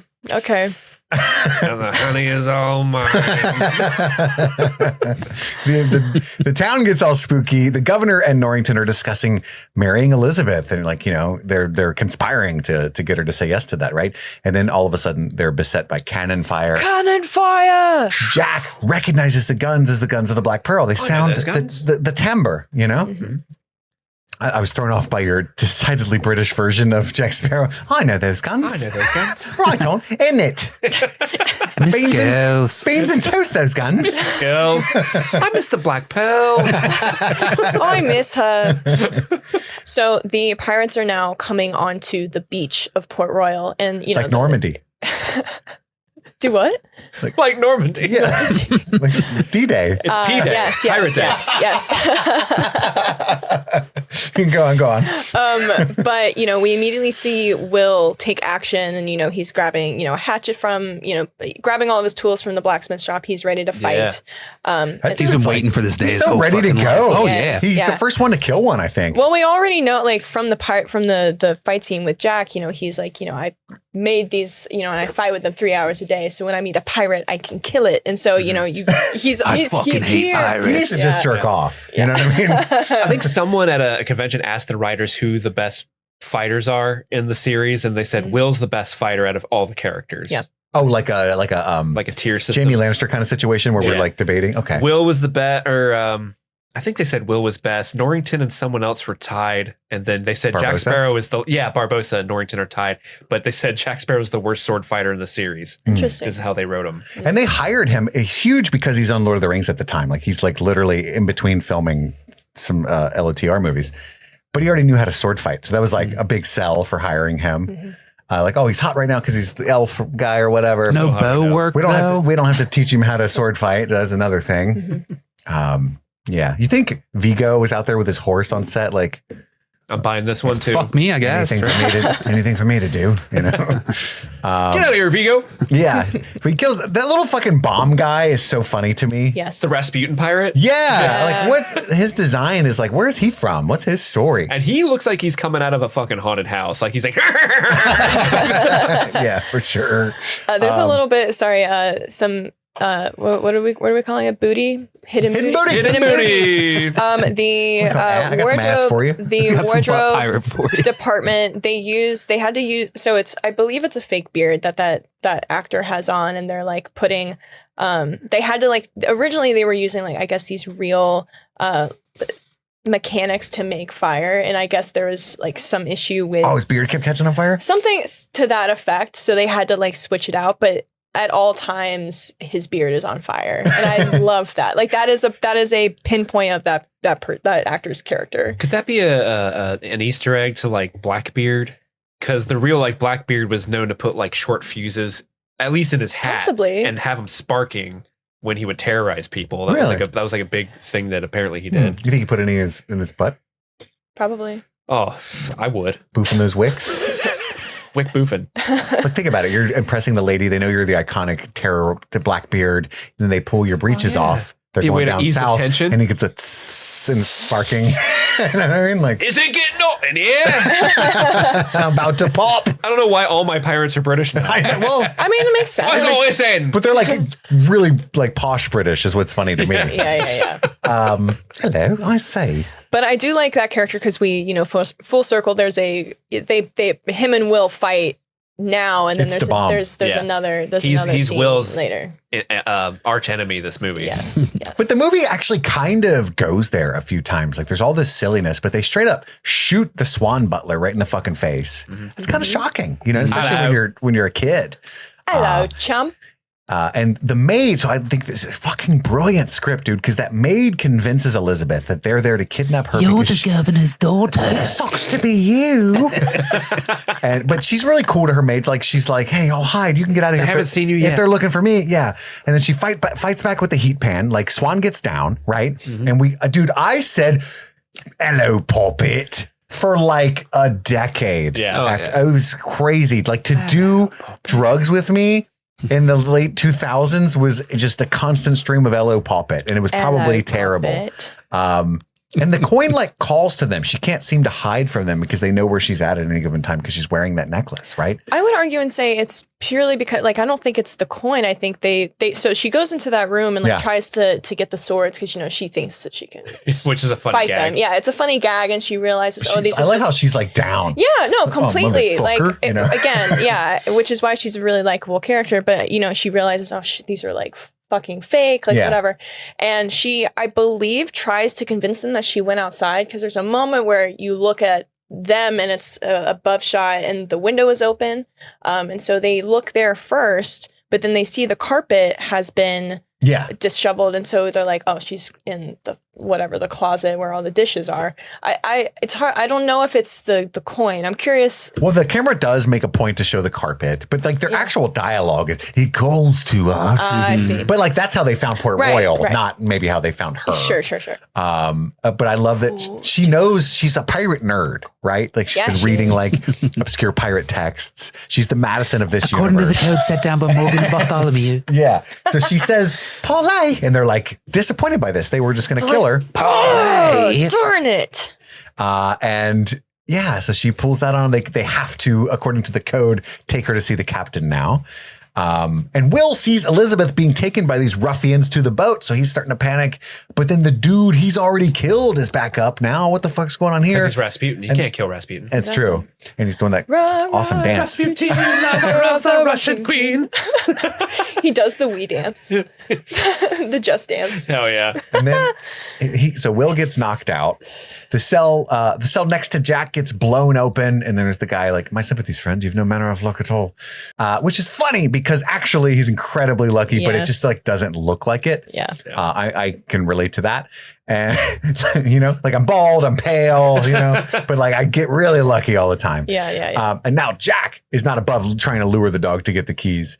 And the guard dies down the stairs. And then 2 pirates that were looking for the armory see Jack. They know him, Captain Jack Sparrow. And the moonlight reveals skeleton arms. That's interesting. That's a plot twist. Plot twist. So there is a curse. I had a question. So I noticed that, I guess just I haven't looked into this and it's kind of just occurring to me now. But I noticed that, there's a lot of doubles with the crew. You have the pairs, like duos, pairs. Yeah. And I'm wondering if that was like a historical reference, or is that just like, for each pirate, if they go somewhere, they have like a buddy to Buddies. Bring an accountability. account for, account for the crew and shit like that, because that pairing is, we see them again later as a pair. And, so I was just wondering if it's like a cruise. Everyone find a buddy. We're leaving at 5 o'clock. Yes. I just thought it was like a fun little thing that I picked up on. I think it's a screenwriting thing. Like duos are always more entertaining, Yeah. Game of Thrones, giant ensemble, but they always just paired people off. Stranger Things does it as well. Like, it's just like you're boring by yourself, Yeah, I guess that's true. So Elizabeth is brought on board the Pearl, and we are introduced to one of the most iconic villains of all time, Captain Barbossa. I love that Barbossa pretends not to speak big words, and then it is revealed that he's in fact incredibly well read and we're intelligent. but humble pirates. Actually, I've always had a rather extensive vocabulary. I decline to acquiesce to your request. In that cunty way he goes, means no. I love so him. Good. And it's fucking Jeffrey Rush, right? Yes. And originally they wanted Peter Sellers and somebody else to play this character. Jeffrey Rush was way down the list. Saying that Peter Sellers was their ass, considering that Jeffrey Rush plays Peter Sellers in the Peter Sellers biopic. That's wild. Crazy. Also, we alluded to it earlier. Do you guys know who was originally considered to be Jack Sparrow? I believe so. Hugh Jackman. Hugh Jackman. Right? Well, that was so. Actually, that's not true. They thought of Hugh Jackman. Us, I guess. No, I'm sorry. They named him Jack after Hugh Jackman, didn't they? Like the screenwriter. The screenwriter thought of Hugh Jackman as he was writing the script, but he was like never considered to play the part. It's just like what a screenwriter does to like get intonation and inflection and stuff. But they actually attempted to cast Christopher Walken. Oh Jesus. Can you fucking imagine? I do remember this. Yeah. Yeah. You always remember this as the day that you almost caught Jack Sparrow. Elizabeth. Really bad eggs. Savvy. Wow. I recognize those guns. Okay. And then I think... Could it work? Could it work? Could it work? I shot them. It could work. Did you watch, remember Sleepy Hollow? Yeah. He plays the Headless Horseman. He wrecks Where's my head? Yeah. I need some head. He doesn't have any lines of dialogue though in that movie, right? I was picturing him with fake teeth in going, action. But the action is the important part. Yeah. We know he's a master. He's a chameleon actor. You can never tell that it's him. He'd be perfect. Where'd the rum go? Wow. Rum is gone. It's just gone. Amazing. And then I think Will Turner, there was talk for Heath Ledger and Carrie Elves, right? Oh, Carrie Elwes was the other Jack Sparrow, wasn't it? Jack Sparrow, yeah. Elvis? Yeah. No, it doesn't matter. Doesn't matter. No, Heath Ledger would have worked as Will. I Heath agree. Ledger in any role would be an would have been improvement, better. Yeah. You know? Yeah. Would have been too good. Yeah. There have been 2 Oscar noms from this movie. I can't. Heath Ledger. Yeah. I can't fucking Christopher Walken. That would have been so amazing. Swab the poop deck. Oh shit. Savvy. Well, he does. This is such a weird connection, but he does play Captain Hook in the Peter Pan live adaptation. Yes. Was it NBC? Yeah. And so that was so silly. It's so funny because if you watch clips from that, you can tell it says Christopher I just paycheck. Money, baby. Literally. Oh, it's I'm so Captain funny. Hook. It's so Hello. funny. And Allison Williams plays Peter Pan, and she is so into it. She From is Girls? Yes, from Girls. She plays Peter Pan in that live rendition, and it's a musical as well. Yeah. Like they're singing. It's so silly to watch. It's so silly. La-di-da. I've only seen clips of it. I want to see the whole thing. It just looks so jazzed fascinating. for that. I remember like getting ready to watch that live. I watched that live on TV. Oh hell yeah! It was so fun. But she says that her name is Elizabeth Turner because that maid had her freaked out, thinking that they were trying to kidnap the governor's daughter. So she thinks in her mind they'll let me go if they think I'm just the maid. Yeah. And that's the worst thing that she could have done, because what they're actually doing is looking for the progeny of Bootstrap Bill. Oh, it's so good. It's so good. Welcome aboard the Black Pearl, Miss Turner. Miss Turner. That's Bootstrap Bill's daughter. There's a spitting image of Bootstrap Bill, but as a lady. Yeah. Bootstrap Betsy. Keira Knightley looks as much like Stellan Skarsgård as Orlando Bloom looks like Stellan Skarsgård. That's right. Will, the next, like as the sun rises, Will's begging Commodore Norrington to hunt them down and save Elizabeth. And, you know, again, there's that like bro competition there because he's aware that people have feelings about Elizabeth, not just him. So Norrington's like, hey, fuck off, buddy. I got this under control right here, right? This is not the moment for rash actions, Mr. Turner. And then Beavis and Butthead are like, hey, Jack Sparrow did mention the Black Pearl. Maybe he knows something about this, which is what inspires Will to go visit Jack in the dungeon. Where does it make birth? Do you not know the story? So he learns about the Isla de Muerta, right? And he's like, look, I can bust you out of here. These are half-pin barrel hinges. I built these. I'm not very good at it, which is why it's very easy to bust out of here. And then that's when also Jack realizes that that's Bootstrap Bill's kid, which is what makes him want to go on this mission with him. No doubt named after your father, eh? So he grabs his effects and runs off. It's a really fucking good movie, guys. It's just so good. And you can see, like, again, we kind of are alluding to Jack Sparrow being this Bugs Bunny character, but we can kind of see throughout that he formulates plans in his head based off of, you know, the information that he learns. And Will even alludes to this much later in the film, is like, you've been planning this from the beginning. And so it's just like fun to see where like the origins of these ideas come from. Yeah. And he's like very selfish, but also a good dude, like when push comes to shove. We love a good anti-hero character. And this is the most Bugs Bunny thing he does. This next scene is really ridiculous, where they it's so silly. Tip the canoe upside down and go under the water and walk, you know. How heavy would that boat have to be? What do you mean?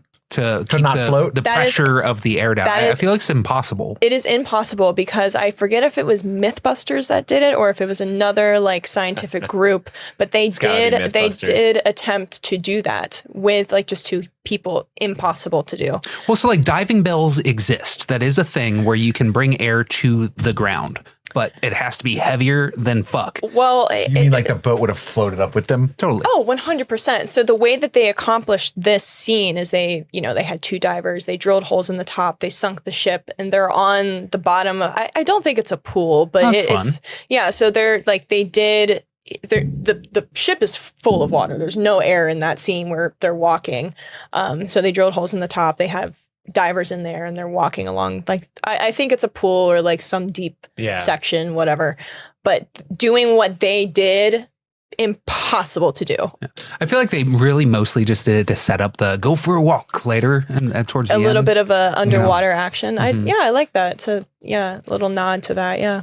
I like how the go for a walk scene implies they just do that sometimes. I love that.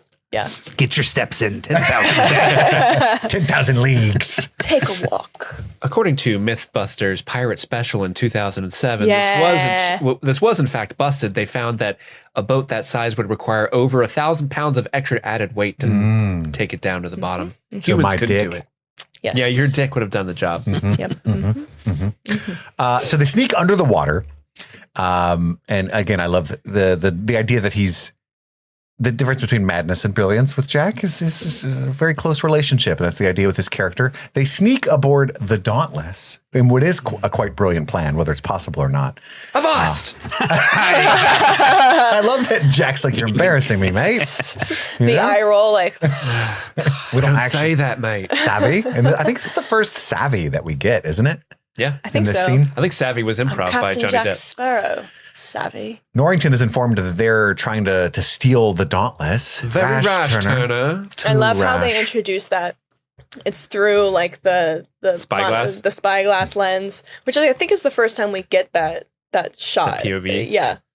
Yeah, Gore Verbinski's movies look incredible, and he does a lot of those little tricks here. And not to compare it to Cutthroat Island, but like truly. Oh, hold on. Let me. Let's do it more often, honestly. Well, I think, when you look at I think what Cutthroat Island was trying to, accomplish in juxtaposition to this, it's like that movie was so meta to the pirate material. Like they were like, I think Gina Davis at one point was like, I'm going to, slice you with my, royal cutlass sword. And I just am like, what the fuck? Like just they were really putting attention to like all of the pirate like metaphors and symbolisms when like you really didn't have to. Like the audience knows all of that already.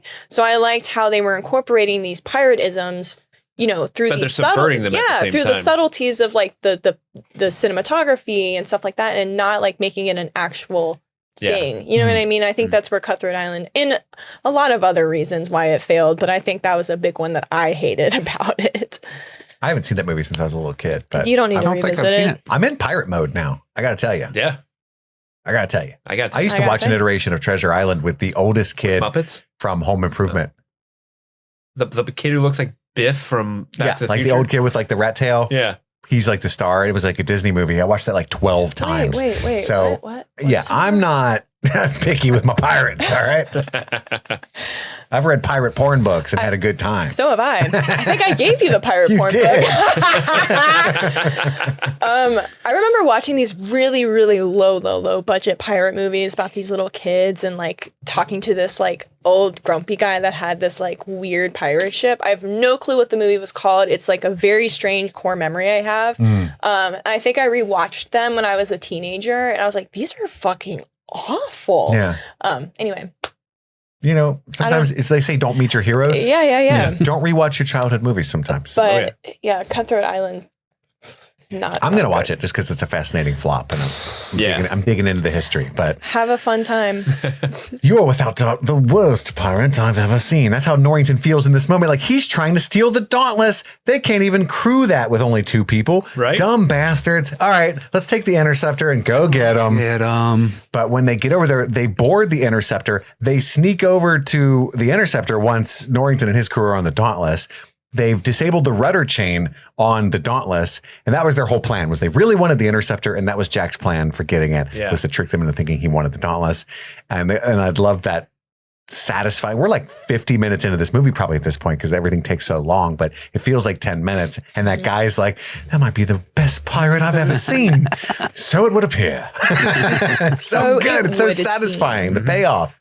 And to illustrate how difficult it is to film on the open seas, the 2 ships you can see are actually tied together, not where they're supposed to be tied together, but it works because the pirates have already boarded. The Royal Navy has already boarded. So it fits, but if you pay close enough attention, it's lines to keep the boats from drifting away from one another are still visible in the shot. And Will knows that Jack knows his father, Bill Turner. He can tell immediately. He's no dummy either. Bootstrap Bill, good pirate. So he's upset to learn that his dad was a pirate. They start arguing. You didn't beat me. You ignored the rules of engagement. In a fair fight, I'd kill you. Well, that's not much incentive for me to fight fair then, is it? Yeah. Wonderful banter throughout, right? And there's this whole bit where he's like hanging out on the mast and stuff. And one of the best lines that showcases the philosophy of Jack Sparrow is in this moment. There's only 2 things that matter. What a man can do and what a man can't do.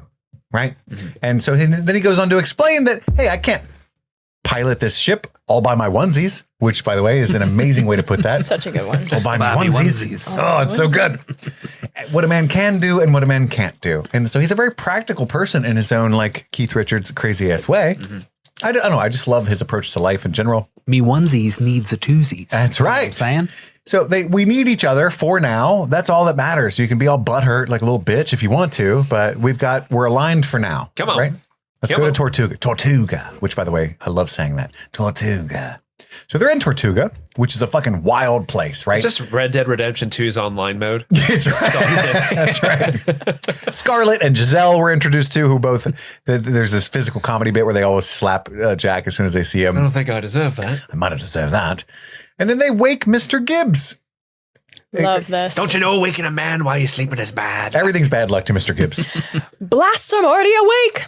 That was for the smell. And I love how the Gibbs is like, yeah, that's fair. Yeah, that's fair. That's fair. Yeah. I'm a stinky boy. I'm Stinky Gibbs. And he tells Will to keep a sharp eye on here. And Will's just like watching the bar fights and stuff. And he's like taking it really seriously. But obviously Jack doesn't want him to do anything. He just wants him out of the way. And he convinces Gibbs to join this mission to get the pearl back because he's got Will as matter of leverage. But Will hears this and it comes back later in a big, big way, right? That is the child of Bootstrap Bill Turner. His only child, Savvy. He's a spitting image of old Bootstrap Bill. Aye. Right. Looks just like Stellan Skarsgård. And then the dorks bring Swann some clothes for dinner. And it's, of course... the captain said you wouldn't wear that dress, and he said if you refuse, you'll be hanging out with the crew naked. And then the fact that she takes the dress and starts to put on, they're like, oh, fine. Oh, I thought that would work. I didn't see that coming. Ruined our evening. Yeah. And I love this. This is one of my favorite scenes in the whole movie. Yes. The way Barbosa like almost busts watching her eat. And at first you think it's creepy and weird, but it's actually because he just wants to be able to eat and satisfy a craving, right? The apple, eat the apple next. It has nothing to do with her. He hasn't seen someone who can eat and sate their cravings in so long. That's what it is. He also alludes to like her level of like social, like, because she's eating very politely, and he makes a comment of like, you must be hungry, like being a staff of, you know, the governor and stuff. And that's when she kind of realizes, oh shit, I'm like, I need to, I have a bit to play. And so that's when she starts eating like really frantically and, you know, stuff like that. And in conjunction with him, you know, watching her eat to like satisfy his own want to eat. He's living vicariously, and he wants her to tear into that shit because he's super hungry. And the apples, take one of those. Don't be polite. Fucking really get into it. Like bite it so the juice gets like down on your chin. Yeah. Like in your goatee. Yeah. Chug the Diet Coke. Really feel the bubbles in your nose. He's been watching what is it, Mythical Kitchen or like My Last Meal, and he's just like, here, take a bag of Nerds gummy clusters. Just pop them in your mouth. Something here is cake. Can you see what it is? It's the monkey. She takes the knife and she starts. We made the monkey cake.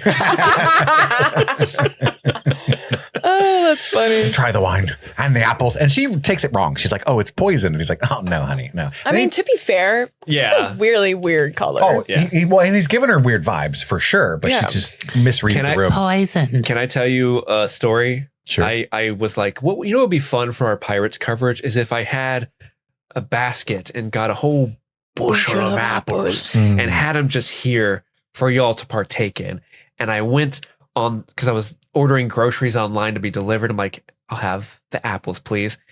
And then the groceries came and they sent me one apple. They just left an apple. They didn't send me one bag of apples. They sent me an apple.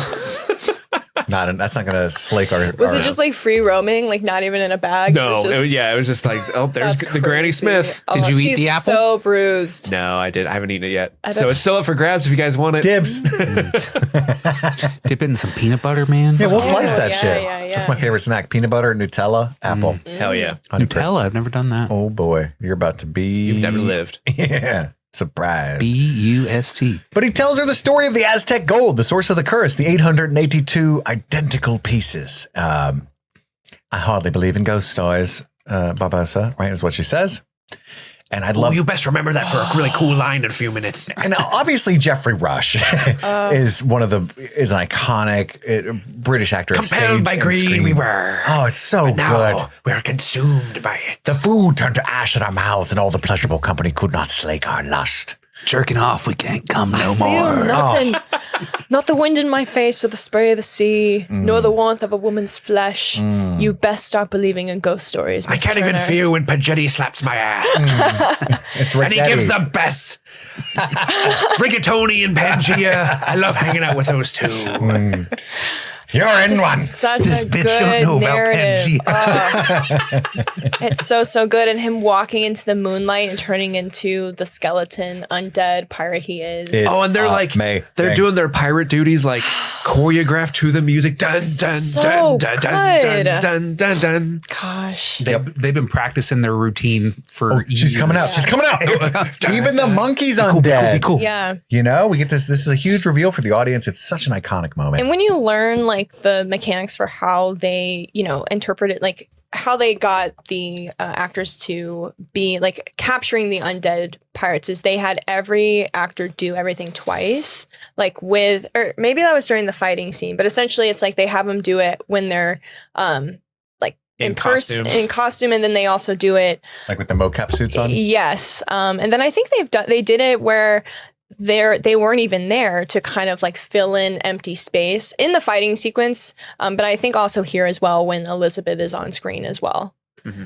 Yeah, that's super cool. And it's amazing So they just can kind how of go back and forth when they need. how important this scene is to the entire movie. And it's one of the scenes that Disney was like, can we get rid of that one? Oh. Can we cut it? Can we cut that one? Shut Can we up, cut it? Disney. Get out of here. Shut up. Shut your fucking mouth, Gosh. mouse. Oh, Who let Michael Eisner in here? I don't really like the monkey. Oh, You best start believing in corporate franchises.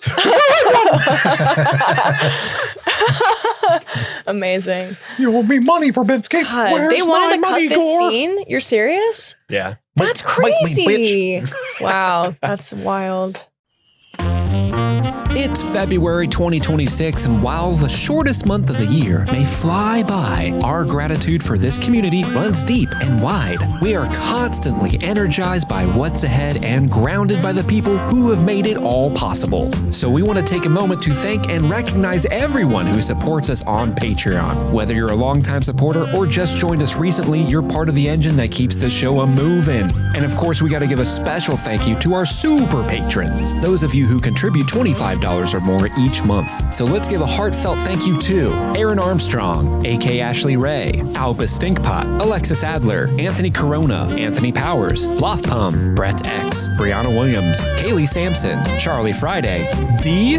It's just a D. It's the letter D. The letter D. Daniel Pack, Dr. Rock Art, Elbander, Emmy E. Scramo, Haley B, Hootie Hoo, Jay Rich, Jeanette Murphy, Jer, Jim E, Joe True, Joe Velez, John Collins, Josh Stitch, Jay Scramo, Just Liz Calabria, Justin, Jadinklage Morgoon, Kalisha Reeves, Kylie Bennett, Lady Trashley, Little Tickler, Mandy Joe, Marilyn, Maddlestat, Mitchell, Narvel Toughnuts, Nice Guy Eddie, Paula Garcia, Peaches, Rabbit Dog in a Barbie Car, Rebellious Angel, Sean Callahan, Sean Myers, Sun-Loving Mortal, Suzanne Road, Susie Callahan, Svento7, Taloon, Trisha Bueller, Upside Down Canuck, Xander Barbarian, Casey McCain, and of course, Enza. Thank you all so much for keeping the lights on over here at Streaming Things. And with that, let's get back to today's episode. We get introduced to Jack's new crew. In this, where he's like kind of interviewing everybody, and he finds out that Mr. Cotton has no tongue. Cotton's parrot. He's trained. He's trained the parrot to speak for him. Mr. Cotton's parrot. Some questions. That means yes. That means yes. And then we meet Anna Maria. And so, yeah, we get a Zoe Saldana jump scare.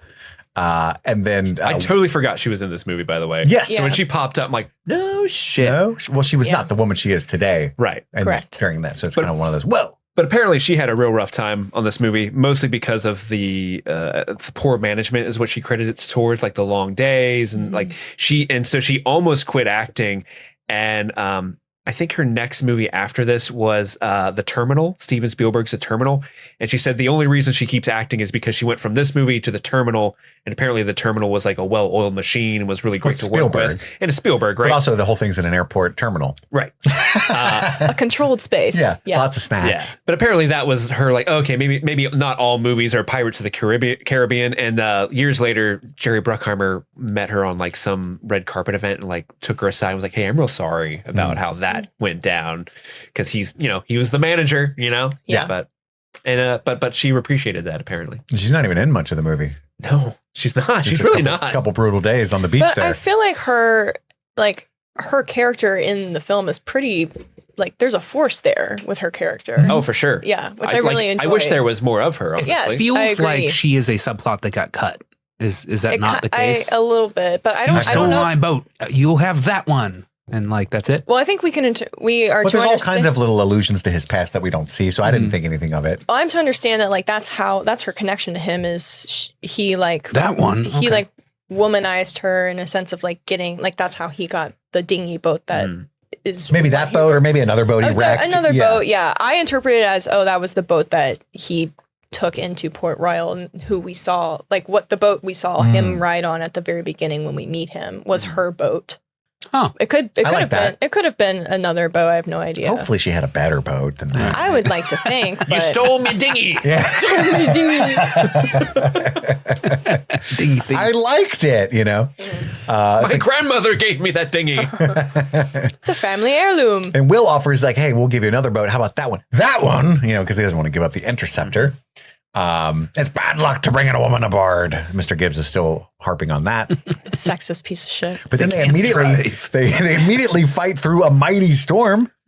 Hey, Madison, I'm just saying, maybe Gibbs is onto something here.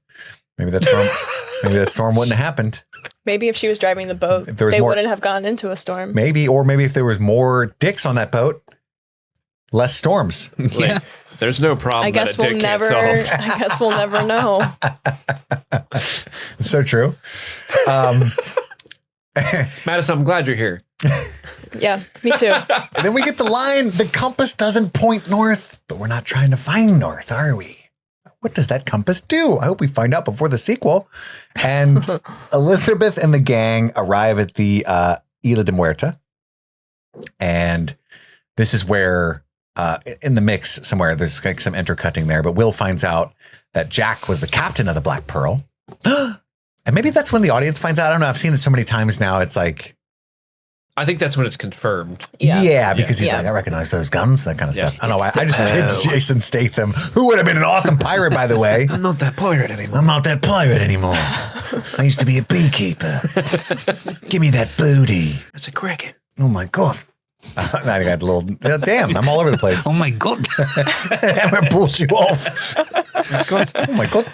Jack was marooned and went mad with the heat. And I love this. In the behind the scenes, they tell you this scene, this little conversation was written because Johnny Depp refused to not do the Keith Richards thing. And so the screenwriters added this to explain it, sort of. And also Orlando Bloom wanted to do a impersonation of Jack Sparrow. He did want to do a Sparrow impression. So apparently he was marooned on the island and went mad with the heat. But that's actually not true. Because in this same movie, we find out he was only there for 3 days. So he's just like that. Yeah. Yeah. And he had a great time there drinking rum in the shade. Yep. Reason's got nothing to do with it. But that's a wonderful line, by the way. But we do get the story of his pistol and the one shot. When you're made to walk the plank as a pirate and you're marooned like that, it is custom to give you a pistol with one bullet so that you can kill yourself rather than starve to death. And he has saved it for a decade, that exact same bullet to shoot Barbossa with. How do you get off the island? He roped a couple of sea turtles. What do you use for rope? Human head. Hair from my back. From my back. Sea turtles. Sea turtles. Sea turtles, mate. Elizabeth Swann sees the Aztec treasure chest that started the curse, and they're throwing all kinds of booty back in the pile. And there's just hella booty in there. Yeah. Just so much booty. Stop rubbing it. I know. I love that they have genuine concern for one another. I really do. I think buy an eye that's made of glass. it hurts so much. It's always itching. Stop rubbing it. It always splinters something terrible. Jack and Will are rowing into the secret place. The little, I don't know. Isla de Muerta. cove. It is, but it's like a cove. Yeah, It's a cave. it's a cave within a. It's like very very. Cova de loose. Muerta. Sure. And that's Island of the Dead, right? Isn't that Yeah. de Muerta? Will is he's on his way to becoming a pirate. That's, we noticed that whole bit. There's like a lot of pirate. Everybody wants to be a pirate. Elizabeth does. Will doesn't know he does, but he does. He does. You love treasure. Yeah. I don't love treasure. No. Yeah, you like wet girls. That's what I'm saying. You're going for that booty. Barbossa's in there giving his speech. The monkey's about to snitch on him, though. He notices like the disturbed pile of gold. Jack tells Will to wait right here, but Will's not going to do that because he's not going to be his leverage. And then in England, they say leverage. And I like it. I'm not making fun of you. Leverage. Yeah. I wish I said leverage. I'm harping on this too much. It's just something that I really enjoy. Love what you love. Who's Ridge and why are you leaving him? Yeah, come back to him. Good, well done. You fit right in. Madison, yes. Thank you. This is why we have you. Will knocks out Jack. Barbossa cuts Elizabeth's hand, and I love how the whole movie, the audience has been led to believe, but also Elizabeth's been led to believe that she's going to be like sacrificed on this altar. Yeah, and she's like, "Wait, that's it?" Like I would have come a lot more willingly and been a lot less nervous. And he's like, yeah, I just like to be a little dramatic. I'm a little cunty like that. But nothing happens when the coin is dropped. And I love how we find that out they're like, did it work? And then Barbossa, without hesitation, pulls out his gun and shoots one of the crew members.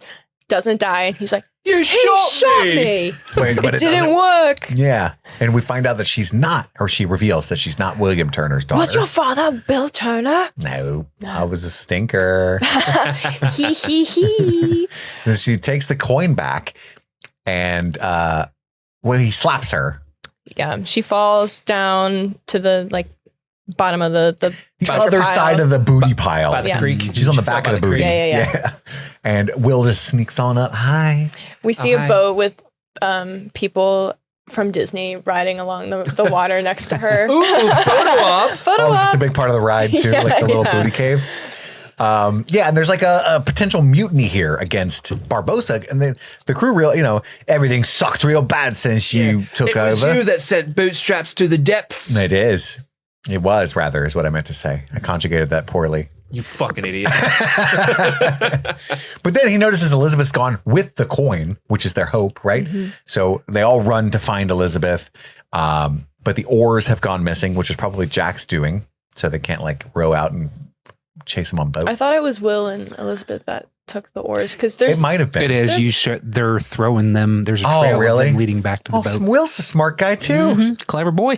He learned that from Jack when he destroyed the rudder chain on the Dauntless. Mm-hmm. Mm-hmm. He learned from the best. Little pirate move. But then they all see Jack Sparrow as he wakes up. This is like the closest kind of humor that doesn't work for me. I don't know. Like the whole he can't talk because he got his head walked. I still laugh when the one pirate's like, parlay? Is that what you mean? I love that part. Parlay. That's the one. Parlay. And then the slow look from his buddy. Yeah, Pintel's like, son of a bitch. He hates that word so much. Which one's that one? It's Rigetti is the guy with the eyeball missing. Okay. Rag. And Pintel is the other guy. Pangea. Okay. I do like Pint and Rag. Yeah.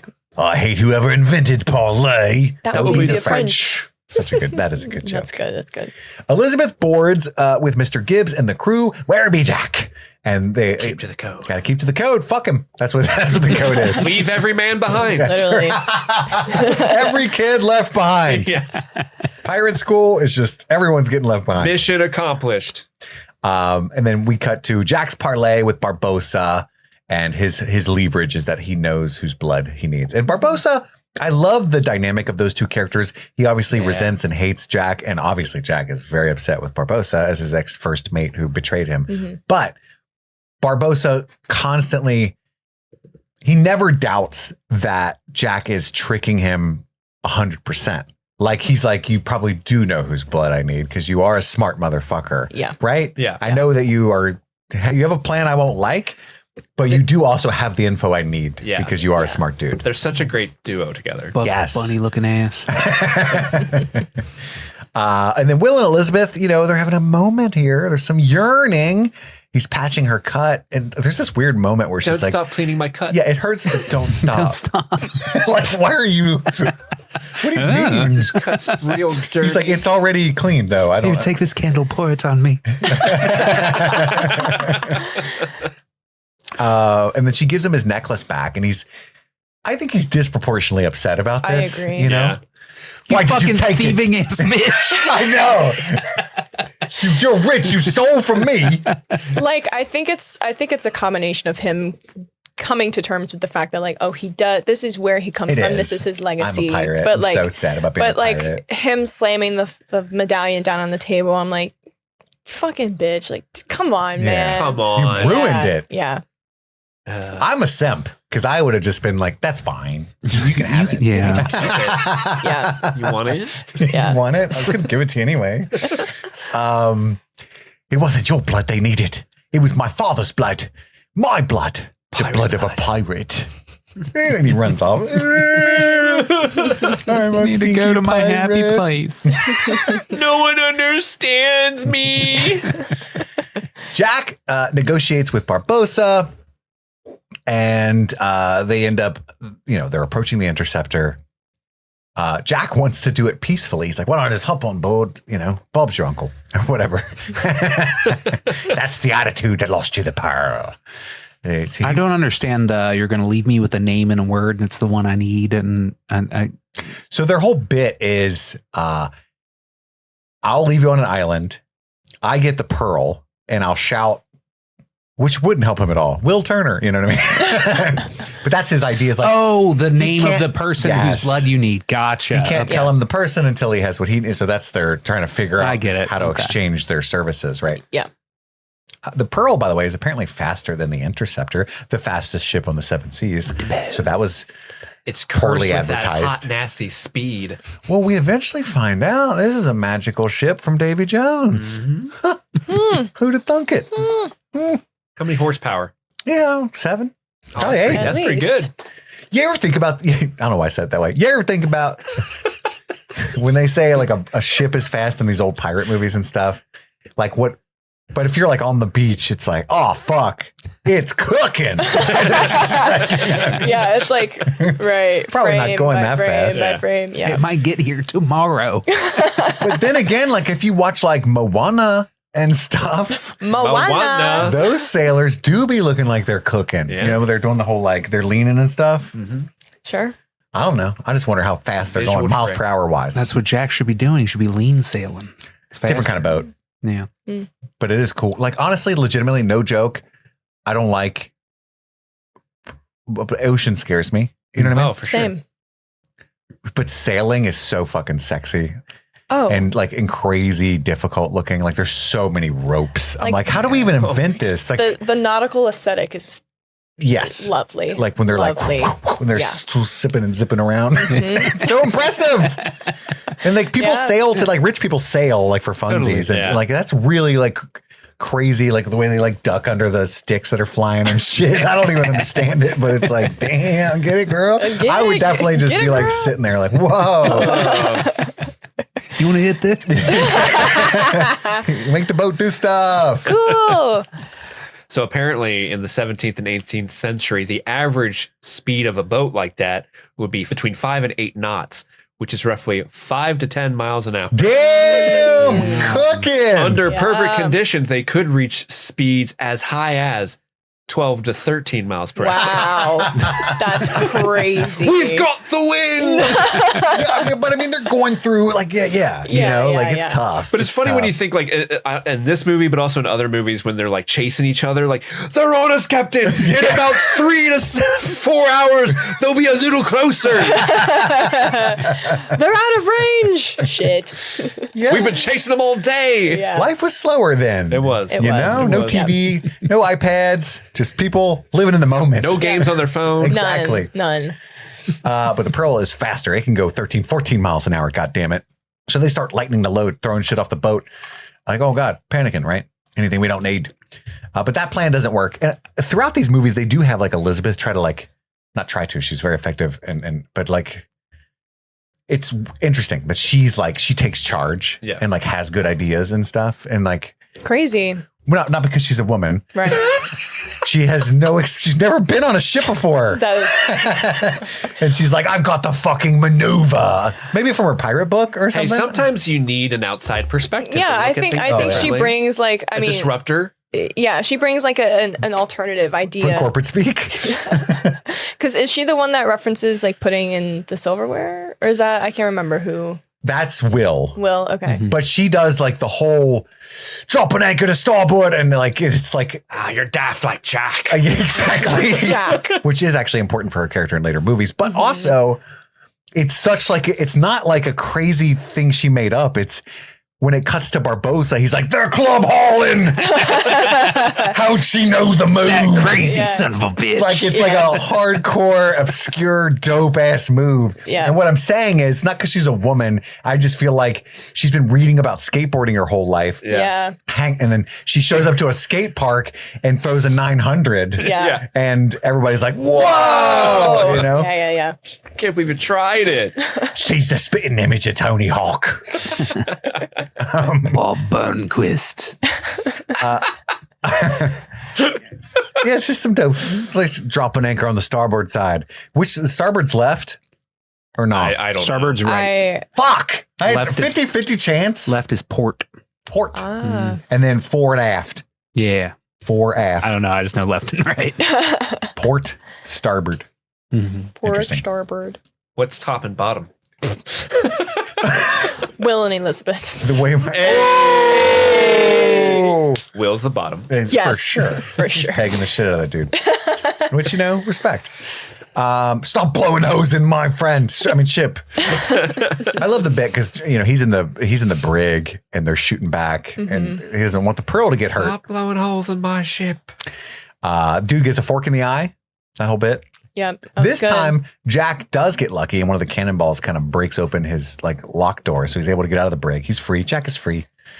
And there's this whole kind of scrambling set piece where Will can't find the medallion because of the chaos. And I love the bit where they have like the two cannonballs with the chain that's meant to chop the mast in half. Yes. If that was a real thing they used, that's gnarly. It is. It's crazy. It God, is. just cut that shit off. Bink. It's so cool. It's like some Fury Road shit, you know? And Jack, I love that he gives Gibbs his flask back because they put it in the cannon. Yeah. I love that you get to see the evolution of where the flask goes. It has its own little arc. Yeah. It's like the shoe from Fury Road.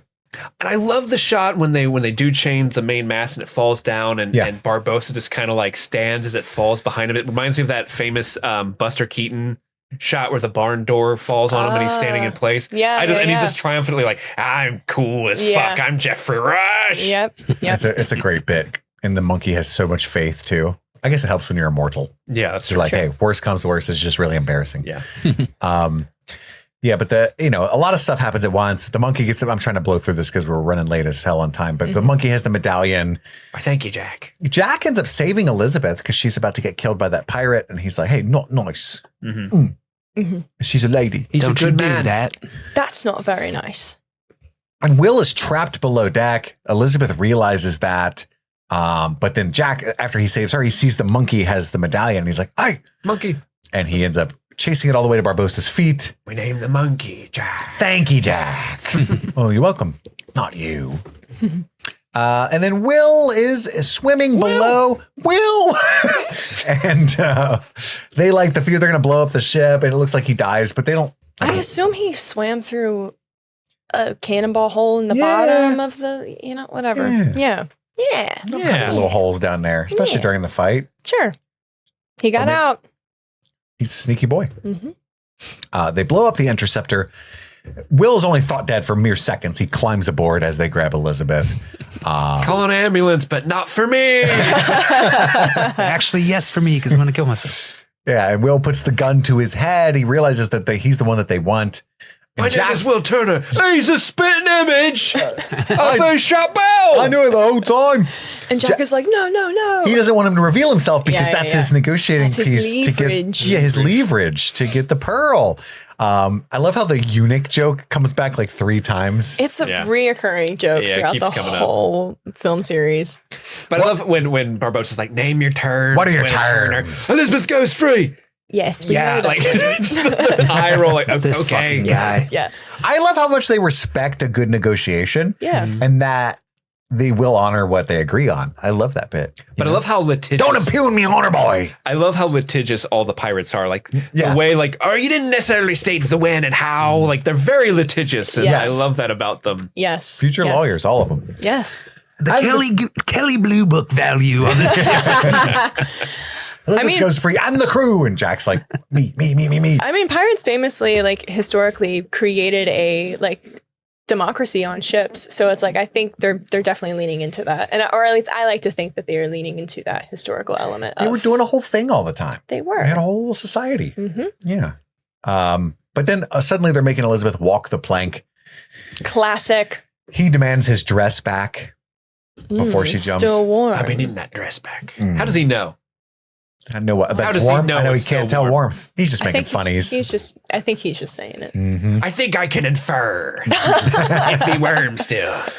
Jack walks the plank next, and it's the same little island as last time. And again, he does a really dope looking dive, this time in manacles. Pretty cool. I'm just saying, he went down a lot cooler than she did. Just flopped right off of there. Too long. That guy, that dude's got somewhere to be. Too long. Lady, fall now. But I guess it took 2 days to film that scene. Just the plank walker? Yes, because they had to catch it from a bunch of different angles. And when it came time for... And they had to be dry. When it came time for Keira Knightley to jump in... I'm not making it funny. I'm saying to do the beginning part, they have to be dry. Yeah, I guess. Well, and she was on the edge of the plank for those whole 2 days, and Gore Verbinski was like, we can get your stunt double to do it. And she was like, no, I've been standing out here for 2 fucking days. I'm gonna jump in. And so it is Keira Knightley jumping off the And then plank. she broke her leg. She broke both of her legs. No, it was fine. Good for her. Yeah. Diving boards are tough, much less plank walk-ins. Yeah. Scary. Scary.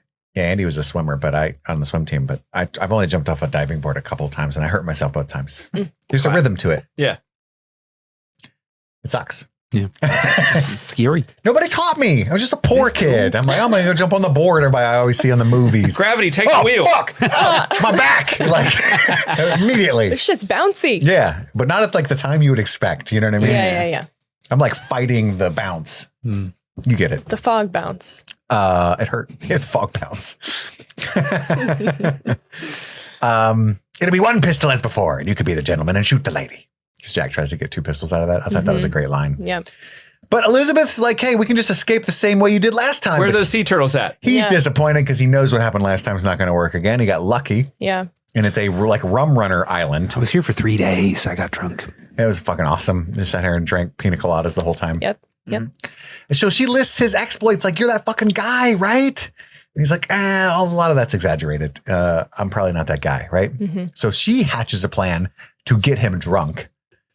And there is this beautiful scene. She's manipulating him the whole time. And it's a little gross once you know the context of the casting ages and stuff. But what is beautiful and cool is when he's super drunk and he's sitting down with her and you see his actual like passion for the freedom of it himself and what really drives and motivates what a ship is, what the Black Pearl really is freedom. And like, it's like men suck. And it's kind of like a dude talking about his guitar when he's drunk a little bit with the date that wants to leave, It's freedom. What this axe really is. Anyway, here's Wonderwall.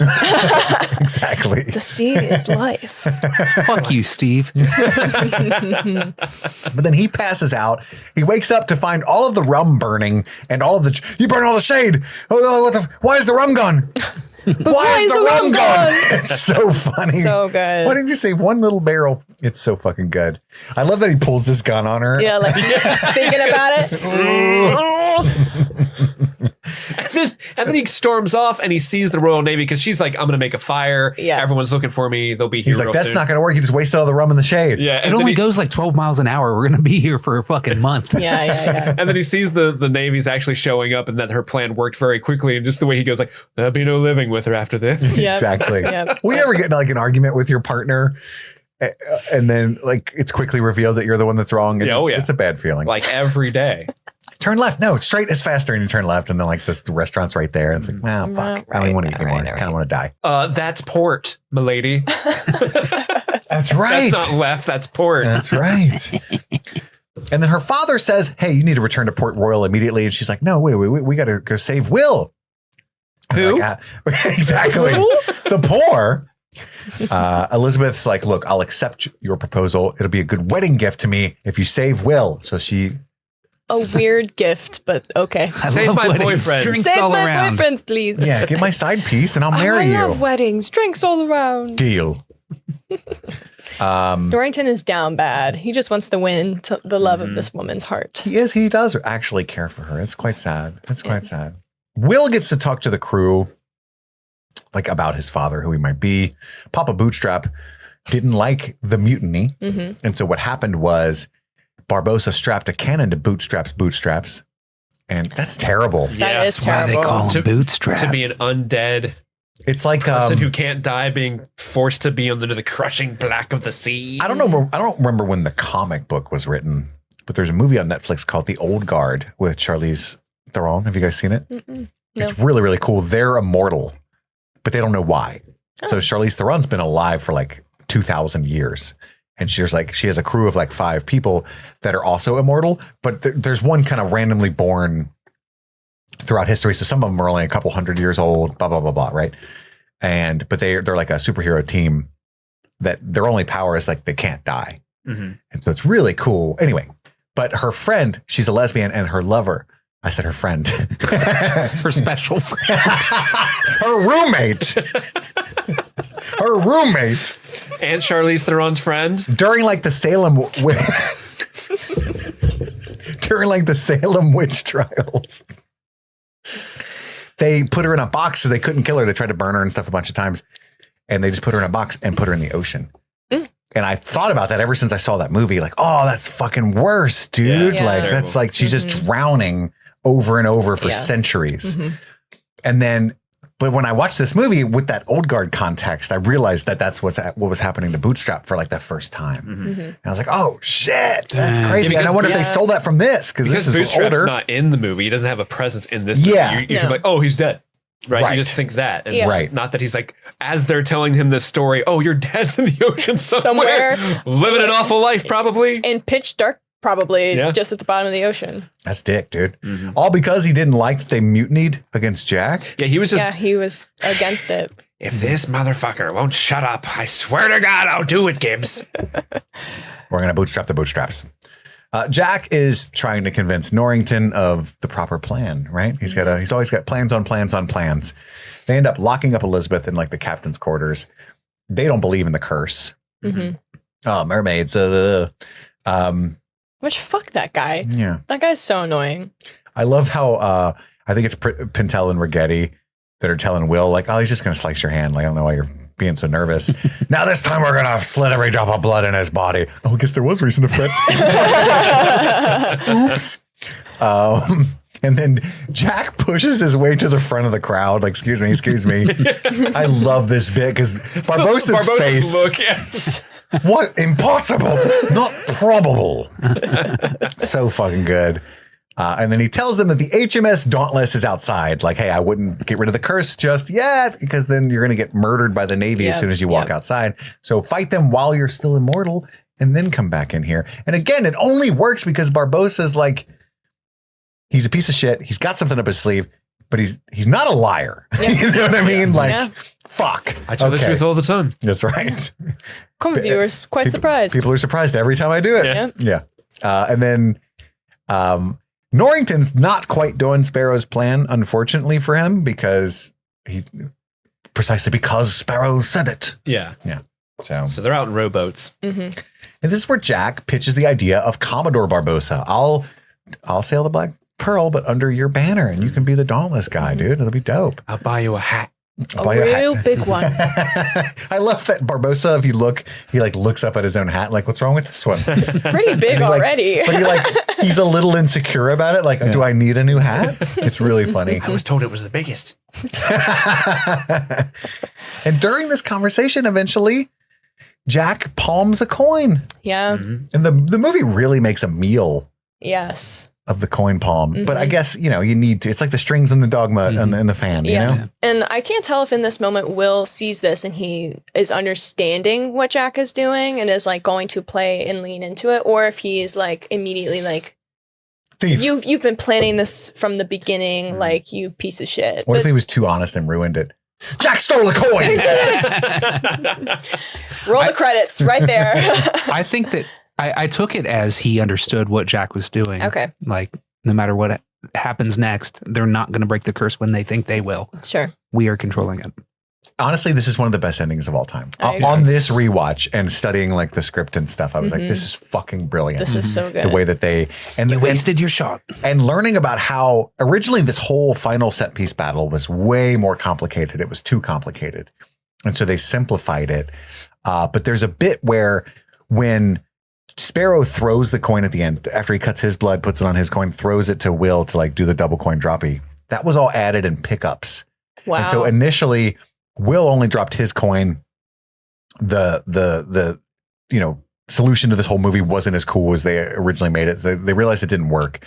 And so the close-up shot of the 2 coins in the hand is not Orlando Bloom. That's a pickup shot they had after they thought of this idea later. Wow. And there's a bit where it cuts to Barbossa like looking at the coin following flying. the coin being thrown, and it's actually just a take from when he got shot. It was like a different take that they used. Wow. Yeah, so there was multiple takes they shot of when Jeffrey Rush gets shot, when Barbossa gets shot, and he did a take where he was like, oh, and they just used that to pretend like he was looking at the coin. I just love editing. Yeah. I love that idea. Nods to the editors. That they pieced all this together later to make such logical. Like, that's so cool. I watched this at 10 years old or 13 years old. I never questioned any of it. I was like, it's perfect. I understand perfectly what's They going on. couldn't bring Orlando Bloom back for reshoots because he had already like moved on to his next thing. He was doing Return of the King, I think. But all they had to do was get Johnny Depp in a body double for the close-up shots of the hands. Wow. Hands. My mitts. Be a hand model. You never know what opportunities are going to come your way. Be Depp's hand. Maybe not. Yeah. But yeah, he palms the coin, and then there's the whole bit, take a walk, where all the skeletons are walking on the seafloor. And it's so iconic, right? It's so cool. I did Jaws for some reason, but you know what I mean.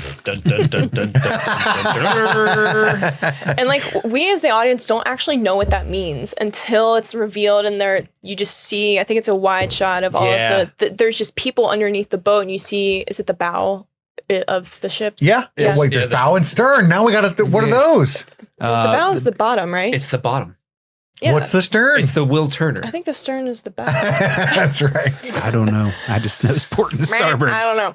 But I love how you just, because you just see like people walking on the bottom of the ocean. I thought that the bow was the back. Maybe it is. I don't know. I'm sorry to all my, you got a lot of boat friends? The nautical terminology. Oh, it's the front. The jargon. Excuse me. The bottom of the fucking ship. The Titanic. Oh, yeah. That's a good one. So it's so cool. Then when they walk into the moonlight, it's just... And they become the skeletons. It's so cool. And also what I think is fascinating about the world building that I also didn't really quite like put together or know that I understood until this watch. Not only does the moonlight reveal as they really are, which is the skeletons or whatever, but they actually become the skeletons in the moonlight. Oh, yeah. Like when they put the bomb in that guy's chest Yes. and then push him out of the moonlight, it's now stuck in his chest. Yes. So it's not like he can still, you know what I mean? Like they're only the skeletons in the light. It's a physical differential between that person when they are and aren't in the moonlight. And I like how they added that piece because it's like they're playing into that character. Like the undead is a character in of itself in that moment. It's not like Twilight where he's being revealed. Correct. Yes. They don't sparkle in the moonlight. No, they are as if you could escape me. Yeah. Spider monkey.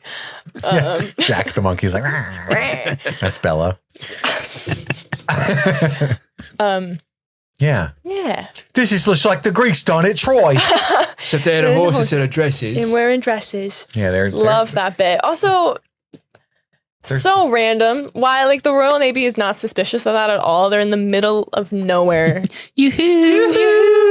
Oh, that sounds like a sexy lady over there. Yeah, guys, like what? Get my spyglass. You hear them yoo-hoos? I'm just saying, you haven't seen a woman in 12 months? Oh. And you see a dress in the distance and I call the one in the white one. I do want to know what the Royal Navy was thinking when they saw that. Like, what? Did I miss something leading up to that? Like, was that a signal of some kind? Or, you know what I mean? I didn't really, like, I understood they were a distraction of sorts, but why would Norrington not be suspicious of seeing that in the middle of yeah, because the they sail nowhere. by Norrington's crew, and he's like, "Well, the Dauntless can handle that." Yeah, like what? It's so strange. If they had radios, he would have been like, "Dauntless, take the shot, sink the ladies." And then I like how we have three timelines happening right now, where it's like Will and Barbossa and Jack in the cave, and then the Royal Navy with the undead pirates, and then Elizabeth is saving the crew from, is it the Interceptor? Mm-hmm.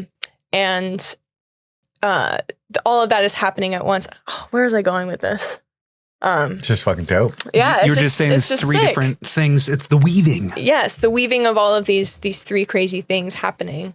But also, speaking of Chekhov, those ladies' clothes were revealed the first time we saw the Isla de Muerta Cove. Mm-hmm. Yeah. And they dump open their chest. That's for them. Yeah. All of our treasure saved up. Spinning It's the just umbrella. umbrellas and dresses and shit. And they're like, fuck. Yeah. Get you a real And eye. there's no need for that to come back. It's a good bit by itself. But you know what? We're bringing it back, baby, because we're a good Bring it script. back. Yeah. Bring it back. And then I think where I was going before is Elizabeth is, sneaking her way onto the Pearl, and you see those two guys who like have a plate of food in front of them, and they're like ready for the curse to be lifted, and they're Poor dudes. yeah, mouths drooling over. That's terrible. Be sitting there with fucking La Roses and some BW3s. I'm just like, come on. We call those local restaurants. It's almost midnight. A cheese cone, some Skyline. geta. Yeah. Yeah, she sneaks aboard the Pearl. Elizabeth does. She gets down to the crew. Everything's happening at once, right? Mm-hmm. Jack starts to fight Barb. I love that bit where Jack frees Will. It's such seeing them work together is so fucking satisfying. Mm-hmm. Yeah. And then Coming together. I love the physical acting of Jeffrey Rush. He has this, I can't even describe it, but he like rolls his shoulders forward. He's got like a crooked back and like jaunty hips in the way that he's like, like it's just so fucking cool. Yeah. I think it's amazing. And the fact that he just kind of worked on that. It's super cool. But she sneaks aboard the Pearl. They're fighting. And then it's revealed Jack gets run through. Because again, he's not as good of a swordsman as Barbossa is. That's not one of his major skill sets, but he can hold his own. It's not embarrassing. But he gets run through, and then it's revealed that Jack is immortal. Mm-hmm. And then now they're just fighting as two. And eventually, like Barbossa even calls attention to it. He's like, "Okay, what now? Two immortals locked in battle till Judgment Day. What's the? Or you can surrender." and that's how his reaction was. My stupid laugh, essentially. They're more like guidelines anyway. That's all brought back because she's trying to get the crew. She frees the crew of the Pearl. And they want to keep to the code. They do. They just leave every man behind. Yeah. 3, 2, 1. I love that she's by herself. Fucking pirates. Bloody pirates. The Navy ends up returning to the Dauntless. She gets the action hero line drop.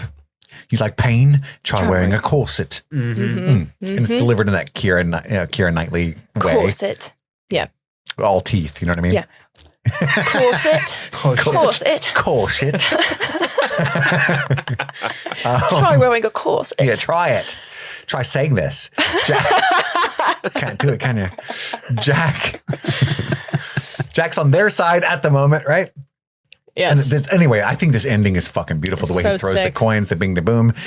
10 years you carry that pistol. And you waste a shot. He didn't waste it. Because Orlando Bloom, I love the guy. It's Hamilton. This is the precursor. He's not the one who's shot and shit. Oh my God. And he's always Twilight, Harry Potter, and Hamilton. Yeah. Trifecta. And he's going to work them in however he can. Effectively. The Holy Trinity. I'm not knocking you. It's, you're not breaking any rules. I'm never wrong. I'm just an asshole. Yeah. And then what an epic ending. Jeffrey looks at his chest, and honestly, that look on his face, I love it. Jeffrey Rush is a fucking beast, but there's an intense sadness in there, but also a relief, kind of, right? Mm-hmm. There's so much in that face. He drops the apple as like he wanted to get a bite in real quick before he died. Wait, hold on. I like to think he was holding it the whole time during the sword sequence. Yeah, he was one-handed fighting him with the sword, and he had the apple, taking bites in between swings. Mm-hmm. But it's so genius to give. I mean, these are pirates, right? They steal, they kill, all that shit. But there's a there's a line earlier on when he's giving the big speech to the crew, and he's like, the penalty didn't punishment disproportionate to our crime. Yeah, and then the fact that they can't feel like that is really awful. That is a really cruel fate, and just to like, so you kind of have a little bit of empathy for them. While 1,000%. Because really, when you step back, like, what are they trying to do? We're just trying to return our gold. We're like the opposite of most pirates. We just want to give the gold back, please. We'll steal other shit too, but this gold we want to give back. We sorry. We sorry. Sorry. We're sorry, Cortez. If they had just talked it out, get a little bit of blood from Will, get the coins. You donate. We'll give you cookies and orange juice afterwards. Okay, don't want you losing too much blood. It's disproportionate to the crime of finding the Aztec treasure, but he also like strapped bootstraps with the cannon, and he's fine. He's still alive. Barbossa specifically is kind of proportionate. We didn't kill him. He's just sticking to the code. But yeah, it's so fucking cool that's how it ends. What an epic ending. I love it too because the Royal Navy are just like, they're dorks. Yeah. But the whole huzzah! Huzzah! It was all huzzah! Huzzah! Yeah. Like, and then there's that scene we brushed over where Captain Swann is fighting a undead hand in the captain's quarters or whatever. And then when I believe when he like traps the hand in there and then opens it again after the curse has been lifted, it's just a severed arm. Yeah, it's just a severed arm that's been dead for years, like a stinky arm. Somehow that's worse. Yeah. Huzzah! Huzzah! Huzzah! I'm gonna go head a religious order in Westeros.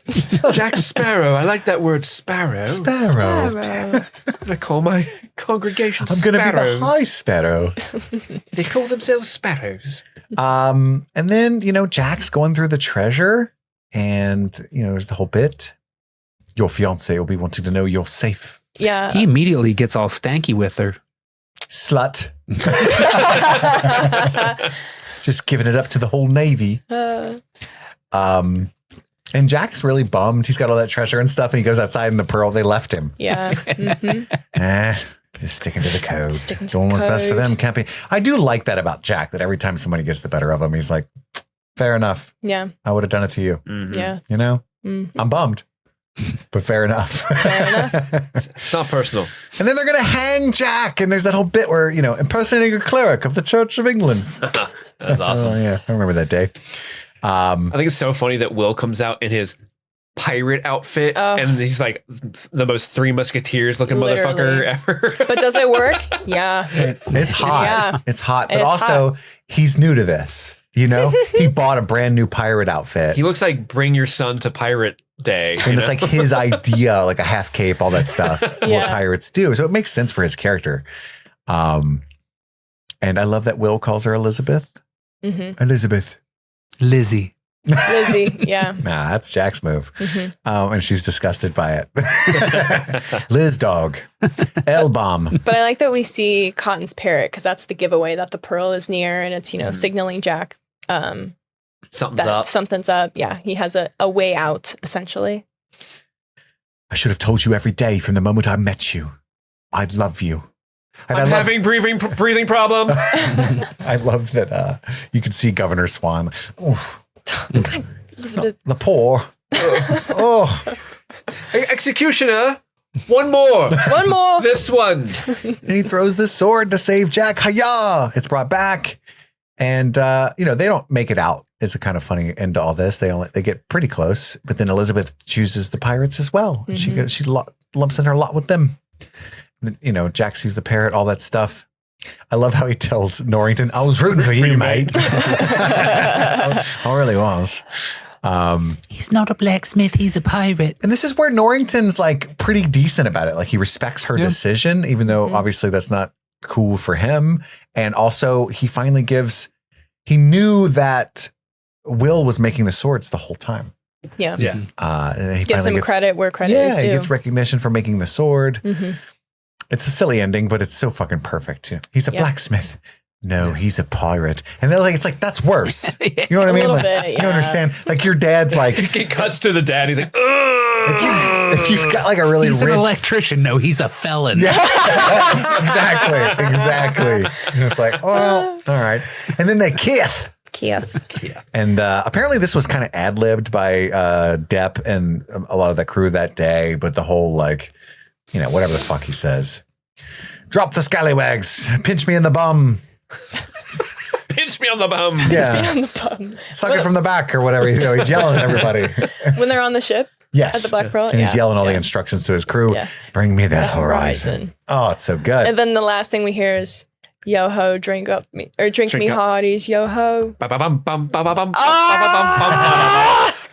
Oh, it's perfect. And then I restart it again and watch it over and over again. Well, there's another one. There is. There's more. There's 4 more. There's more. I'll admit to 3, but we'll get through them all. Yeah, we will. Tune in next week for our coverage of the Pirates of the Caribbean Dead Man's Chest. But that's the end of our coverage of Curse of the Black Pearl.